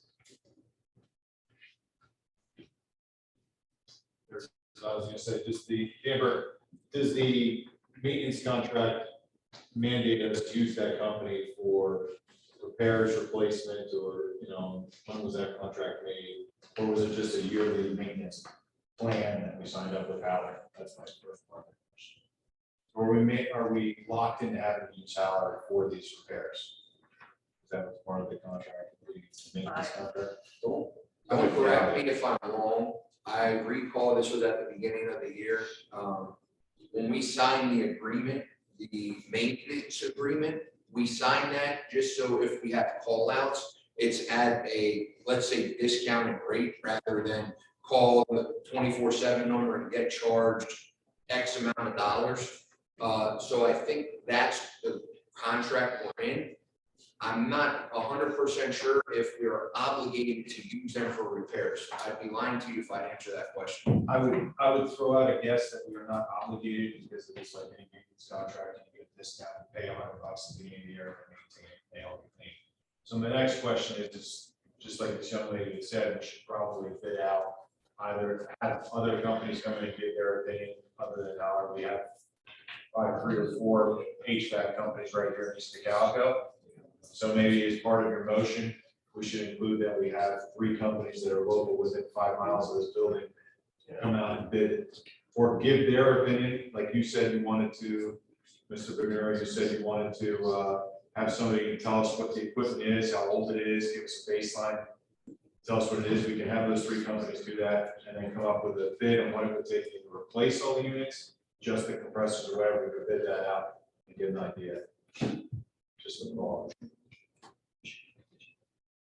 After being in the department for many decades, It is a system that has been modified, changed, worked on, lots of money spent. We've had success with Howard when they came out, and I have nothing with Howard, I'm not saying that. They're responsive when we call, but they know the system now. So I would just say we may be wasting some time bringing others in who will not know the system and not know what they're doing. Or a damper. That's my thought. The compressors, I just know when they were in the ceiling with the damper in the back, that they pinpointed it and said this damper were not functioning properly. So I think that bid comes under what you need to get through bids. A lot of pressure. I don't think our concern is constituents here is the damper. We're more concerned about the units and the continued maintenance of such, or if they should be replaced. I realize the damper may need to be repaired so that our prisoners can be comfortable, but I don't know what the lead time is. I don't know what it takes $2,000 for a damper. I know what a damper is. It's an electronic device that you put in the line, so I don't know why that's $2,000, but I'm not an HVAC guy either. So I don't necessarily have a problem with us not bidding out an HVAC repair on the damper, but the units themselves, we should probably, just as Mr. Miro said, probably look into bidding those repairs or figure out where we're at there from 3 different parties. Other than just how. And that's why I wanted it to be tabled. The board, I think, agreed to that. And like our, I think anything over 20,000, we have to bid out anyway. And I'm pretty sure the price of everything nowadays with the units at the township building, they will probably be over 20,000 if we replace everything. So just like our generator, we had to get that bid out. So I wrote down those as well. We'll be sure to check around and get a few different quotes. Thank you. Okay, so we have a motion and we have a second. Oh, one more. Hold on. Yes, this is for me rather than Zoom. At one point, I thought we had discussed getting the entire system replaced, because that's one of the things you can use the ARPA money for, because of the HVAC and kind of viruses, and it was on the list of things that ARPA money could be used for. We did budget it. We budgeted it for 2022. We budgeted 45,000 and spent $7,743. So there is still 37,200 available in the budget. So we spent over 7,000 in repairs so far this year. I believe it's more like 27,000. In repairs. Yes. So it would have paid for possibly a unit. So Okay, thanks, Ken. so we have a motion and we have a second. All in favor? Aye. Aye. Opposed, none. That motion carries. The entry proposal for September. So the board approved part of the CMI work a few months ago, as Lisa found. But we now have the actual PennDOT permit in hand to have the review work. And when I spoke with John Schiff about it, he mentioned that I needed to be sure that the other component of their proposal was, what that work was done, that it was important. And I discovered that from what Lisa was able to locate, that the price of $6,100, which was not included in the total price of what Ocean was needing back in spring. That actually is the cost for back rates for the signals, which apparently is a critical part of this. So I'm not sure why if you break it out into two pieces, it's the same proposal number. I'm not sure why only the one portion of it was approved. I don't know if that was just an oversight, we didn't have both pages or what, but under those circumstances, I thought it would be best for the board to, make another motion for the total amount of the proposal, which would be $30,100. So 24,000 was for the two systems, the two systems was, you had approved that, but we did the parts and brings John.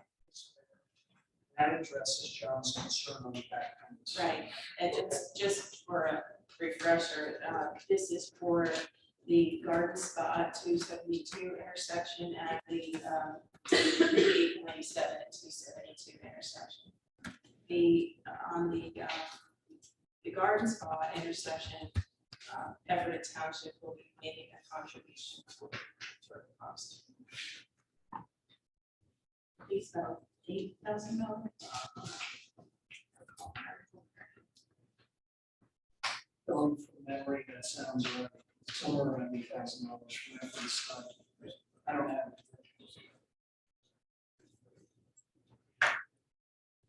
So perhaps we should consider reaching back out to them and tell them that we missed an invoice, and they may send us more money instead of us eating the cost.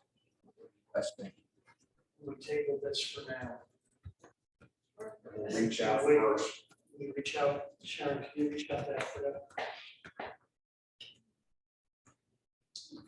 I'll talk to John and find out what, if that's a split right in the middle situation, that's additional $6,100.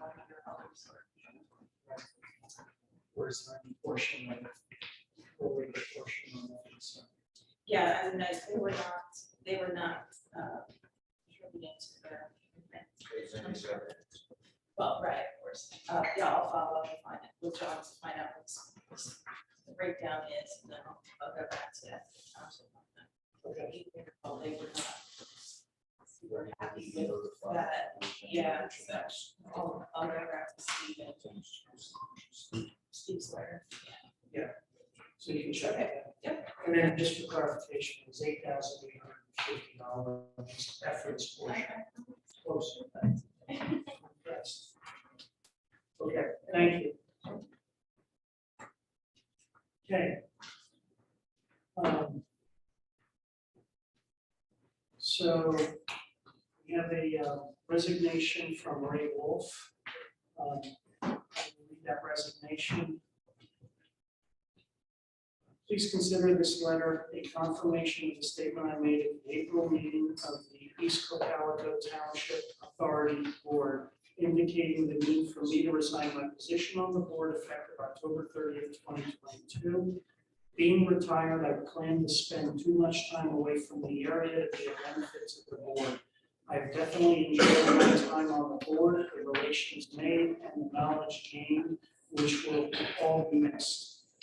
Township has been blessed by an authority-boarded staff that for decades has demonstrated foresightedness, commitment, and action far superior to many. Very few residents of the township are aware of such, nor how fortunate they are to be the benefactors of quality, maintained authority infrastructure, all at historically modest rates. It has been a pleasure to serve sincerely, Ray Wolf. There's a PS here to our board specifically, PS to the supervisors of East Cocalico Township. When deliberating the disbursement of the township's ARPA funds, please consider the original intent, water, sewer, and infrastructure. One would be hard pressed to find a more necessary, beneficial, valuable, and enduring use for the township's residents. So Ray was actually on the water authority. He was first appointed back in 2007. So I will make a motion to accept with regret the resignation of Ray Wolf from the Water and Sewer Authority Board effective October 31, 2022. Per the letter dated 8/11/2022. I'll second that. So we have a motion and we have a second. Any comments, questions? Motion and a second, all in favor? Aye. Aye. Motion carries. Thank you for your service, Ray. Okay, this was not an action item that was on the agenda, but I will add this in here now. It's just an update for the public's knowledge. This board has been pretty darn busy this week. We actually, on the 30th of this week, we actually had 1, 2, 3, 4, 5, 6 meetings. All of them just about an hour, some just went over an hour long. That was with our recruiter for the township manager, was the first meeting, and then we actually interviewed 5 candidates. So our meetings went from 10 to 11 in the morning, followed by 11 to 12. The 11 to 12 was an interview with a candidate. We had a candidate interview from 4 p.m. to 5 p.m. We had another candidate interview from 5 to 6 p.m. We had another candidate interview from 6 to 7 p.m. And we had another candidate interview from 7 to 8. So just so the public is aware, we are moving forward diligently there. I would rather not say anything about the candidates as of this time, or make any comments whatsoever in fairness to all the candidates, because we are now in the process of the next step in the process. Okay, so just so you're all aware. Thank you to HR, to my board members, and everyone involved. I mean, that was a long, long, long day. We kept waiting for that pizza delivery that never came.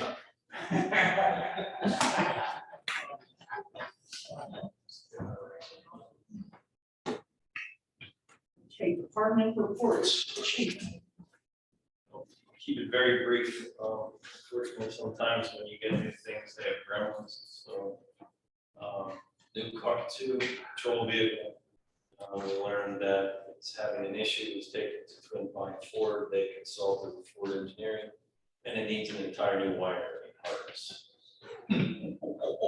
So that takes 3 or 4 days to put in. Once they get the part delivered, September 6th. Yes, no money today. Car number 4 that was just delivered is having radio issues. It should be fixed tomorrow. And we are expecting delivery of the unmarked SUV tomorrow also. So I'm hoping and praying that there's nothing wrong with that part. So besides that, we should have 3 new cars. Car 2 mid-September, the other should be up and running tomorrow. So that's all I have. Any questions for the chief? Yes, ma'am. I have a question, not specifically for him, but it has to do kind of with that backstepping to what you guys tabled a few minutes ago. How many more township vehicles have to be wrecked before those lights become a priority? Sensors that are going at those 2 intersections. Well, I think they are a priority. It's just a matter of, I personally wanted to table it because when we approved them the first time, there is a traffic light at Garden Spot Road and 272 that is half ours, half Effordos. And we probably should have consulted with them prior to approving it here. So just in all fairness, you know, our previous manager, Mike Hessian, had a discussion with them.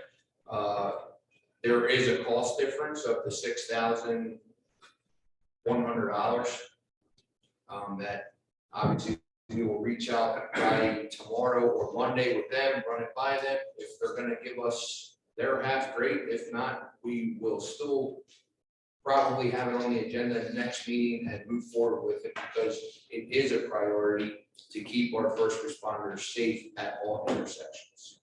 So if it's a priority and it's gonna be done either way, why can't it be done if you guys just still go to afterwards? It's kind of to keep our friendship good with them. If They were upset the first time. It was also in the newspaper. They were upset with us for making a motion without running it by them. So in order to work well with them, I think it's best we consult with them first as well. So they already agreed to it though, Correct, and now you want to ask them for more money. correct. And we already have the PennDOT permits, correct, Sharon? We do, we just So- got it. We already have the PennDOT permit, so nothing's being installed at this time. When we were made aware of that preemption at those intersections, we actually moved pretty diligently and pretty quickly on that. We did, as a board. We moved because for me personally, that's a huge liability issue. Okay. We moved so quickly that we actually made a mistake and forgot to also discuss it with EFRA because they are at the front intersection. Okay. So we moved very diligently, very quickly. One of the things that does slow the process down is when we had to wait for PennDOT's approval at those intersections for it. So that was really the thing that held us back. But you have all of that now. We have all of that now, yes. Yep. You're saying irregardless if EFRA gives you any more contribution towards it or not, you have their yes already to do it, and you're going to do it either way, but you're going to wait even longer, even though everything else is in line to do it. Instead of just get it done, and if they contribute more, great, if they don't, it's going in either way.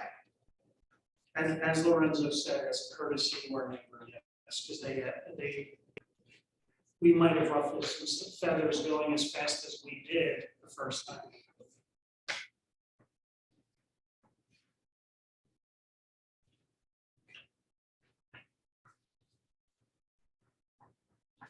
Anything else? Okay, Director of Community Development, Sharon. So, as you've heard in previous meetings, DEP requires the township to submit our new stormwater management ordinance by the end of September. It's a 5-year current ordinance, Ken? Yes. Every 5 years we have to do this. He provides us with a model that includes new provisions that were required by them to adopt. So for the past number of months, Ken, me, and Brent and Casey from Becker Engineering have worked on not only incorporating PennDOT's updated requirements, but also making sure that anything else that we feel hasn't been working over the last cycle gets updated and improved and clarified. There's some portions of what is actually county's old county model ordinance that are not great to try to implement and enforce. So we spent a lot of time working on that. That specifically is the exemption and small project alternate processing of stormwater permits portion of the ordinance. They're under particular thresholds. Stormwater planning is much smaller, or they don't have to do it at all. At any rate, so we've got the ordinance drafted, it's been proofread, and it's ready to be advertised and ready for you to have a public hearing to consider adopting the ordinance. So we only have one more meeting, supervisors meeting, before we have to get that to DEP. So we are asking you to authorize advertisement of a public hearing, at which time there would be, a hearing to discuss, the adopt. We do have a short timeframe, particularly for getting the ordinance advertised, the public notice to the paper because of the Labor Day weekend. I do have a motion, yeah.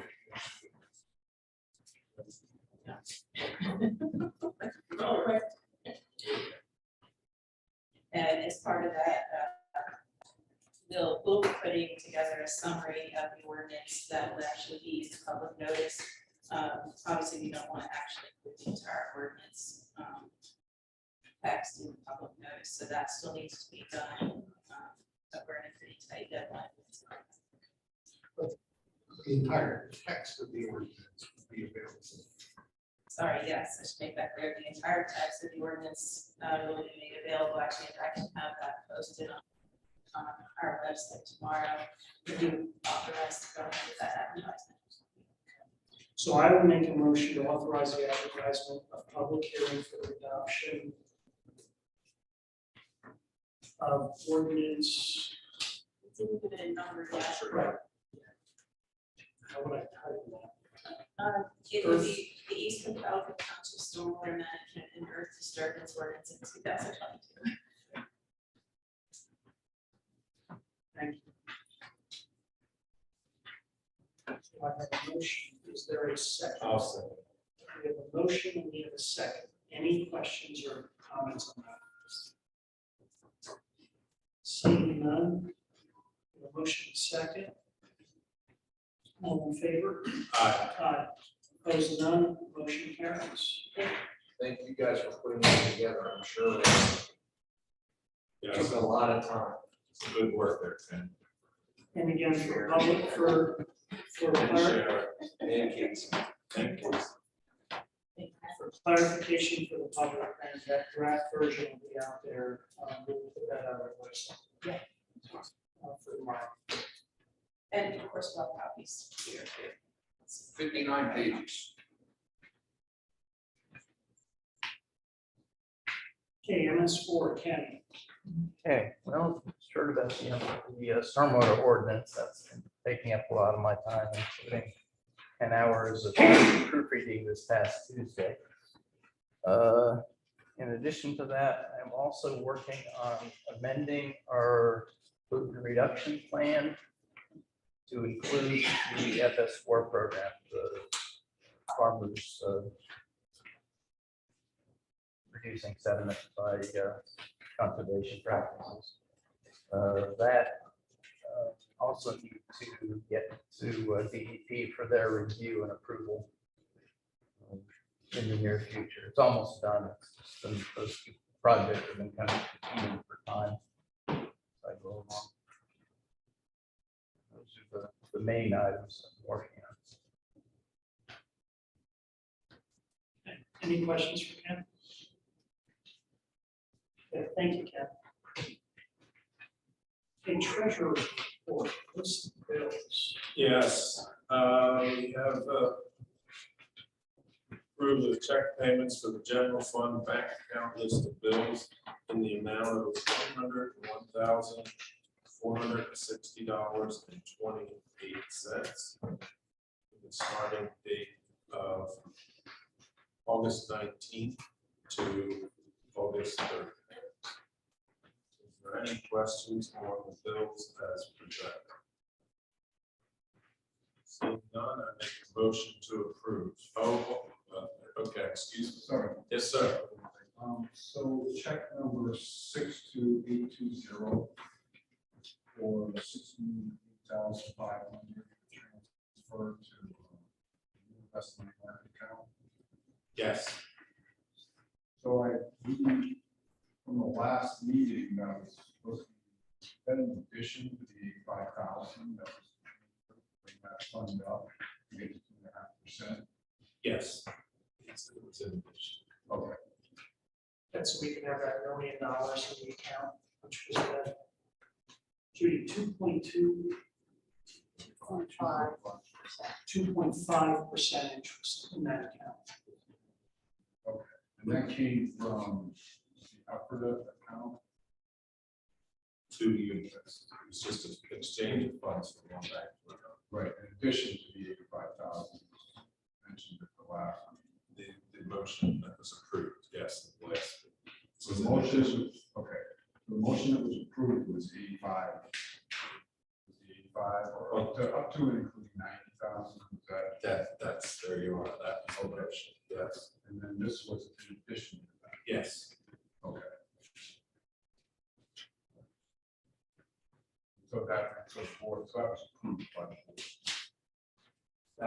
That's an administrative transfer from one fund to the other fund. Okay. That's what that amount is there. Okay.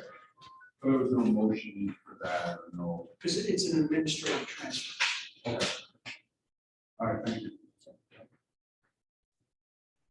Anybody else? Seeing none, I make a motion to approve. I'll second. Yes, we have a motion and a second. Any other questions, comments? Motion and a second, all in favor? Aye. Aye. Opposed, none, that motion carries. Okay, and we have approved the electronic payment list of bills in the amount of $55,008.58 for payroll period of August 14th through August 27th. Make a motion to approve as presented. I'll second. Yes, we have a motion and a second. Any questions on that? Seeing none, we have a motion and a second. All in favor? Aye. Aye. Aye. Opposed, none, that motion carries. And we have one more.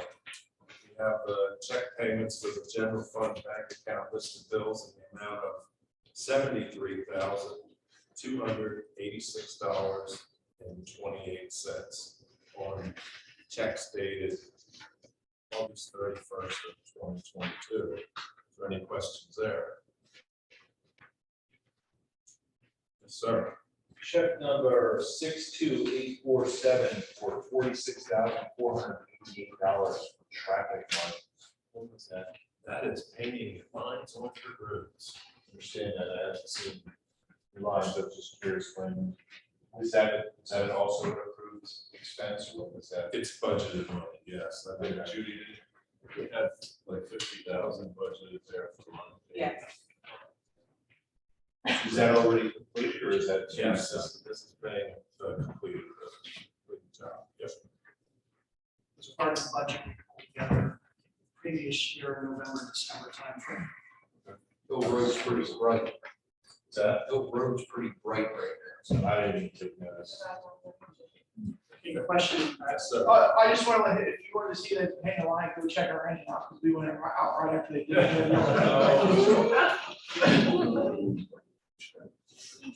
Anybody else? Sorry, chief, I didn't hear that.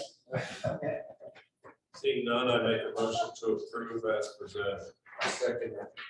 We have a motion and a second. All in favor? Aye. Opposed, none, that motion carries. That's your treasurer's report for this evening. Thank you.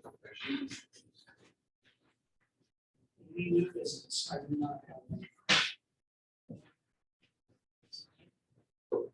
Old business, tax collected on June. Yes, so I was in contact with Engel, Nemrick and Davies, which is the insurer for the county. There would be no refund forthcoming if we cancel the policy early, so So we tried. whether we wait, we do it now or wait until the new year, it's not gonna be a refund, so. So then you have that motion complete already from the prior meeting.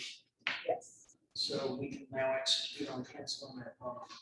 yes. Because that was the only piece of information we were looking for. Through the end of the year, there's no. Let it lapse and just not renew it. Paid for. It's paid for. Did you cancel it already? I haven't canceled it now. If there were a claim, We would go to. it would confuse the claims process. Right, there's primary, there's secondary, am I correct? Could confuse the process. Yeah, the risk can happen. Minimal to non-existent, yeah. It's up to you guys, what do you want to do? I feel like it's there, it's paid for, just let it run out and call it a day. That's my opinion.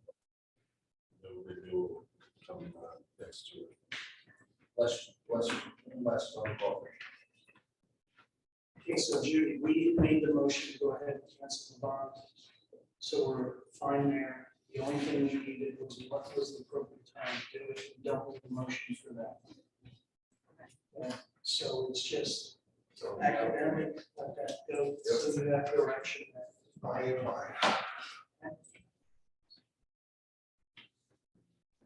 Okay, so, LERTA, Local Economic Revitalization Tax Assistance Program. We did receive a response from the school. The school did authorize and is supporting us with extending the LERTA program, which is great news. Right now, what we are now waiting for is now that the school's completed their approval process, we're waiting for the response from the county at this time. Okay. The one thing I'd like to do, gentlemen, I want your thoughts on this. I would like to send author and send a letter over to the school, signed by the three supervisors, just to the district's board of school directors, just to thank them for their continued support with our LERTA program. Great idea to me. Okay.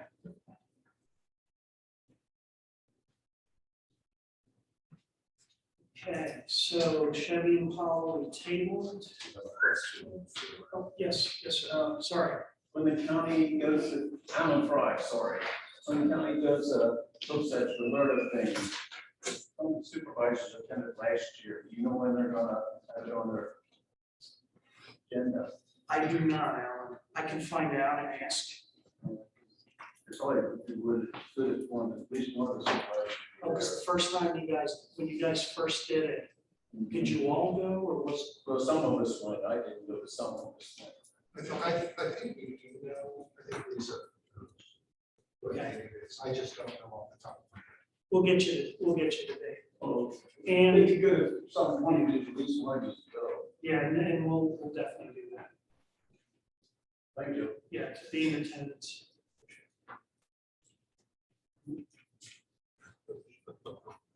Thank you. You're welcome.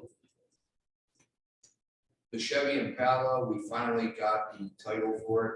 There was a little bit of confusion there. The gentleman was nice enough to get that resolved.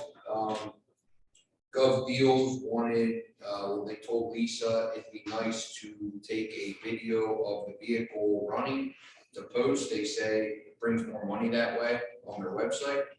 So I took a video of the car yesterday, sent it to her, and she just wanted tonight to go by, and I guess she's gonna upload that tomorrow, so that way the Impala will be live on Gov Deals. If you want it, buy it online.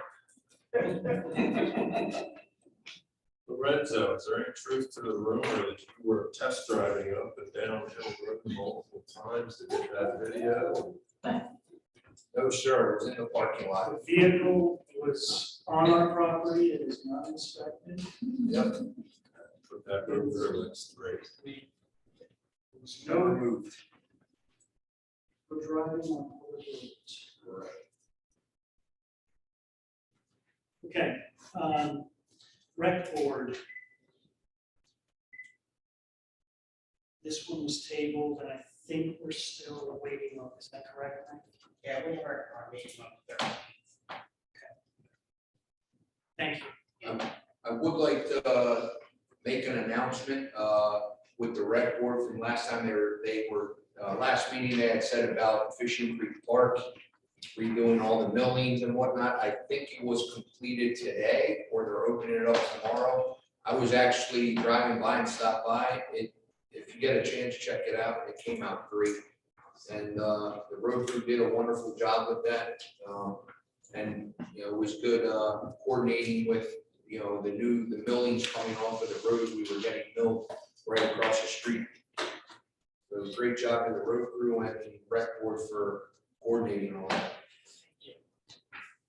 I think it also needs to be said, Lorenzo, that the contractor actually brought their roller over and helped compact the buildings and no charge to us. So hats off to them for helping make that a success. Great. Thank you. And it's open and someone's using it this afternoon when I went past. It's not open.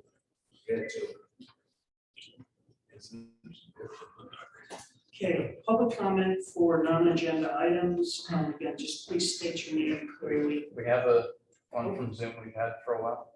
Okay. Yeah, go ahead.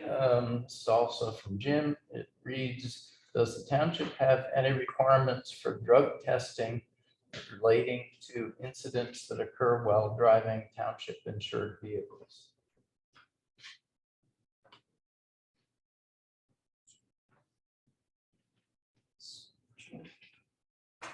I'm- Want me to read that again?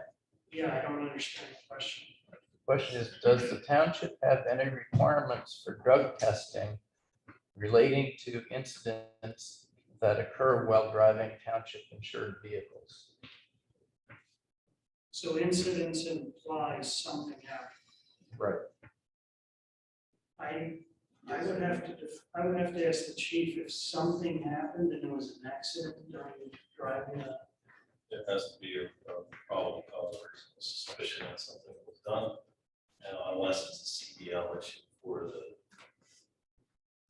township employee using CDL, like driving CDL requirement. Those are different requirements by the state and CDL. So there's suspicion, there's policy, for instance, the police department, we investigate those accidents. If it's an accident, we investigate it and go from there. Thank you, chief. Sure. Yeah, I think I saw. Yes, ma'am. Stephanie here. Follow up on that, said non-police. Part of the same question, non-police vehicles. So in other words, if that occurs with an employee that's not a police officer. I believe there's a policy in place for the, not exactly clear with all policies for the township, so I think we have to be looked into. I'll have an answer at the next meeting because what I'll do is we'll pull the policy back.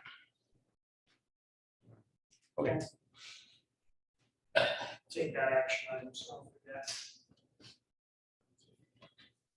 Okay, yes, ma'am. Stephanie Cantrell, speaking of roads and milling and rolling, Stevens Road has still not been fixed. It is still cut open and it's a disaster to drive over.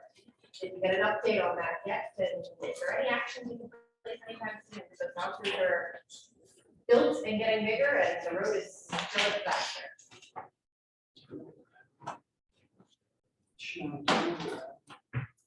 This is the first one I'm hearing about it. It was brought up last meeting. The last meeting, Yes. home sick, I didn't know anything about it, sorry. I'll get the particulars and, talk to. That was a miscommunication on our part. I don't think it got relayed to our director of community development to reach out to them. But I'll get her the details, that way she can reach out and we'll have an answer at the next meeting for you.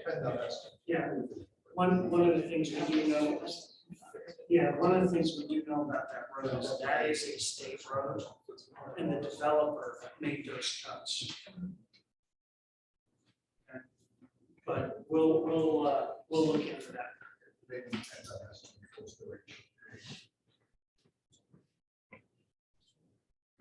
I'll talk to the developer first, and then I'll talk to John about and Don's role in that side.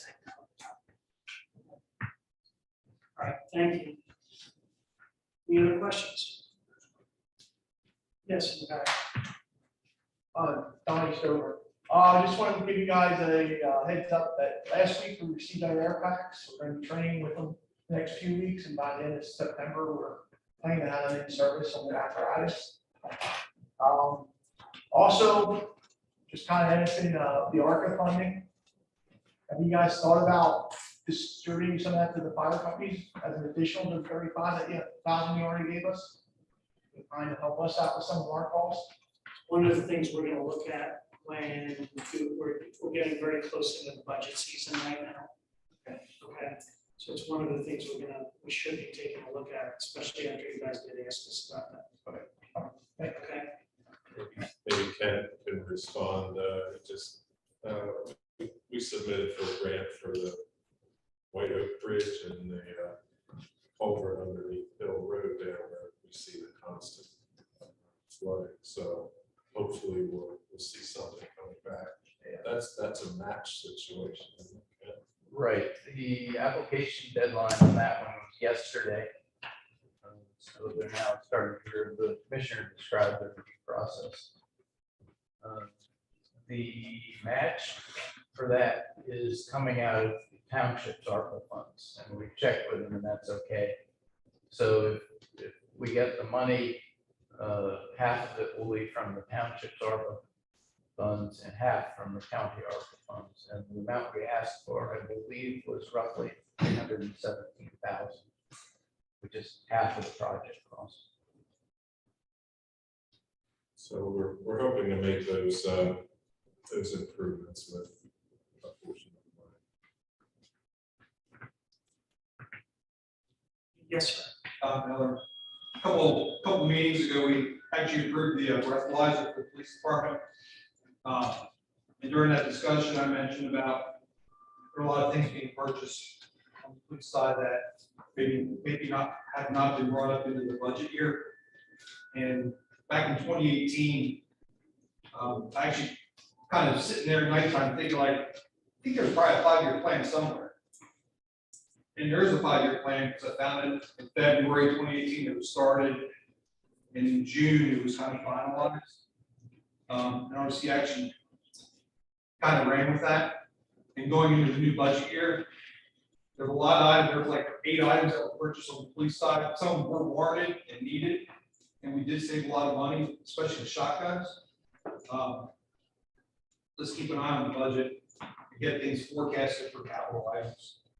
Just for, Yeah, good point. Thank you. you're welcome. Okay, any other questions? Yes, sir. Gary Hodge. What's the update on the roundabout on 272?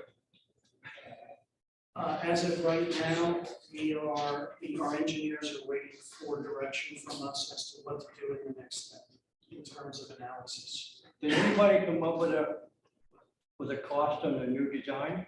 Actually, RC, a few meetings back, I told you that I had gone to John Schick and asked him what the next step was. And he said at this point, it would be the full-blown design. So I've asked him to get a proposal together for the design itself. So that, you know, you have that information and can decide how you want to proceed from there. He is working with the other engineering company who's the exchange at the moment. So I'll follow up with him and see where he's at with that. For the cost of the new design? For the cost of the design, right? Okay. Thank you. One in the back, yes, Kathy. Yeah, another question also from Jim, and it reads, why does the fire company need more funding? What? I'm only reading it, I don't, you know. if one- Ken, I'm sorry, I didn't hear the question. What? I didn't hear the question. Why does the fire company need more funding? Chief, you want me to answer that one? If you want to, I don't. I'm gonna go from memory because the battery on my computer died.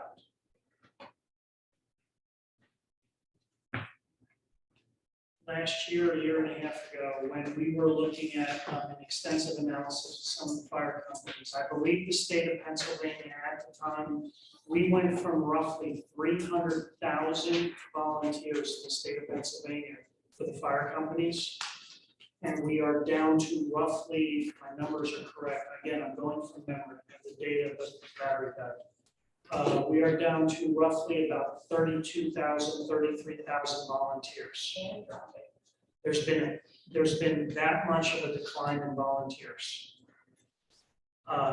With it, the equipment is aging. The equipment that the volunteers are using because of OSHA standards, and Chief, help me out here, because of OSHA standards and all the updates that come in practically annually from National Fire Organization, the NFIP, all those requirements that come in, they're constantly changing, they're getting stricter and stricter. So fire companies need the money, in my opinion, because we have a situation where we're going from 300,000 volunteers down to 32,000 volunteers. Their costs are increasing, in my opinion, practically exponentially every 16 to 18 months due to the requirements that continuously get put on them. And it is one of the very complex challenges / problems that the state of Pennsylvania is going to have to address eventually. And I don't think it's going to be an inexpensive problem to address. And the other factor is, I believe, I forget the volunteer numbers, but I believe you guys are seeing an aging population in the volunteer service, where I believe you now have a large majority of your volunteers are at the 50, 55 age bracket plus. And you're not seeing the influx of the younger volunteers. So that is what, those are many of the factors that are causing the fire companies to need more and more and more funding every year. The other unfortunate aspect is, especially with economic downturns, I have these charts and I remember them clearly. With economic downturns in the economy, I forgot where I saw the chart, you can actually see the decrease in funding that's going to the fire departments. It's a direct correlation to how the economy is performing. But the really scary part is every time the economy improves, there is not 100% return to the volunteer donations that was there previously. So even though the economy improves, the donation money goes up a little bit, but it doesn't return to the level it was at prior to the downturn in the economy. So hopefully that helps a little bit.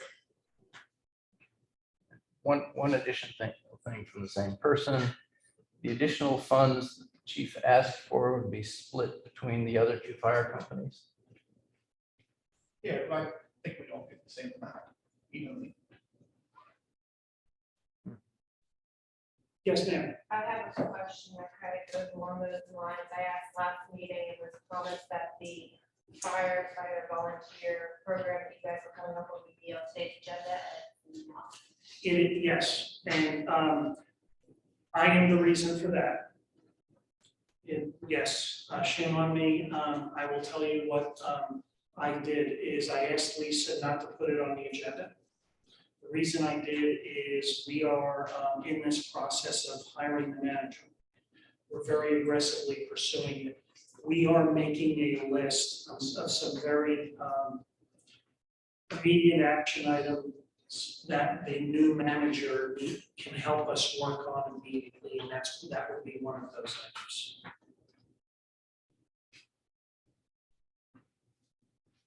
Okay.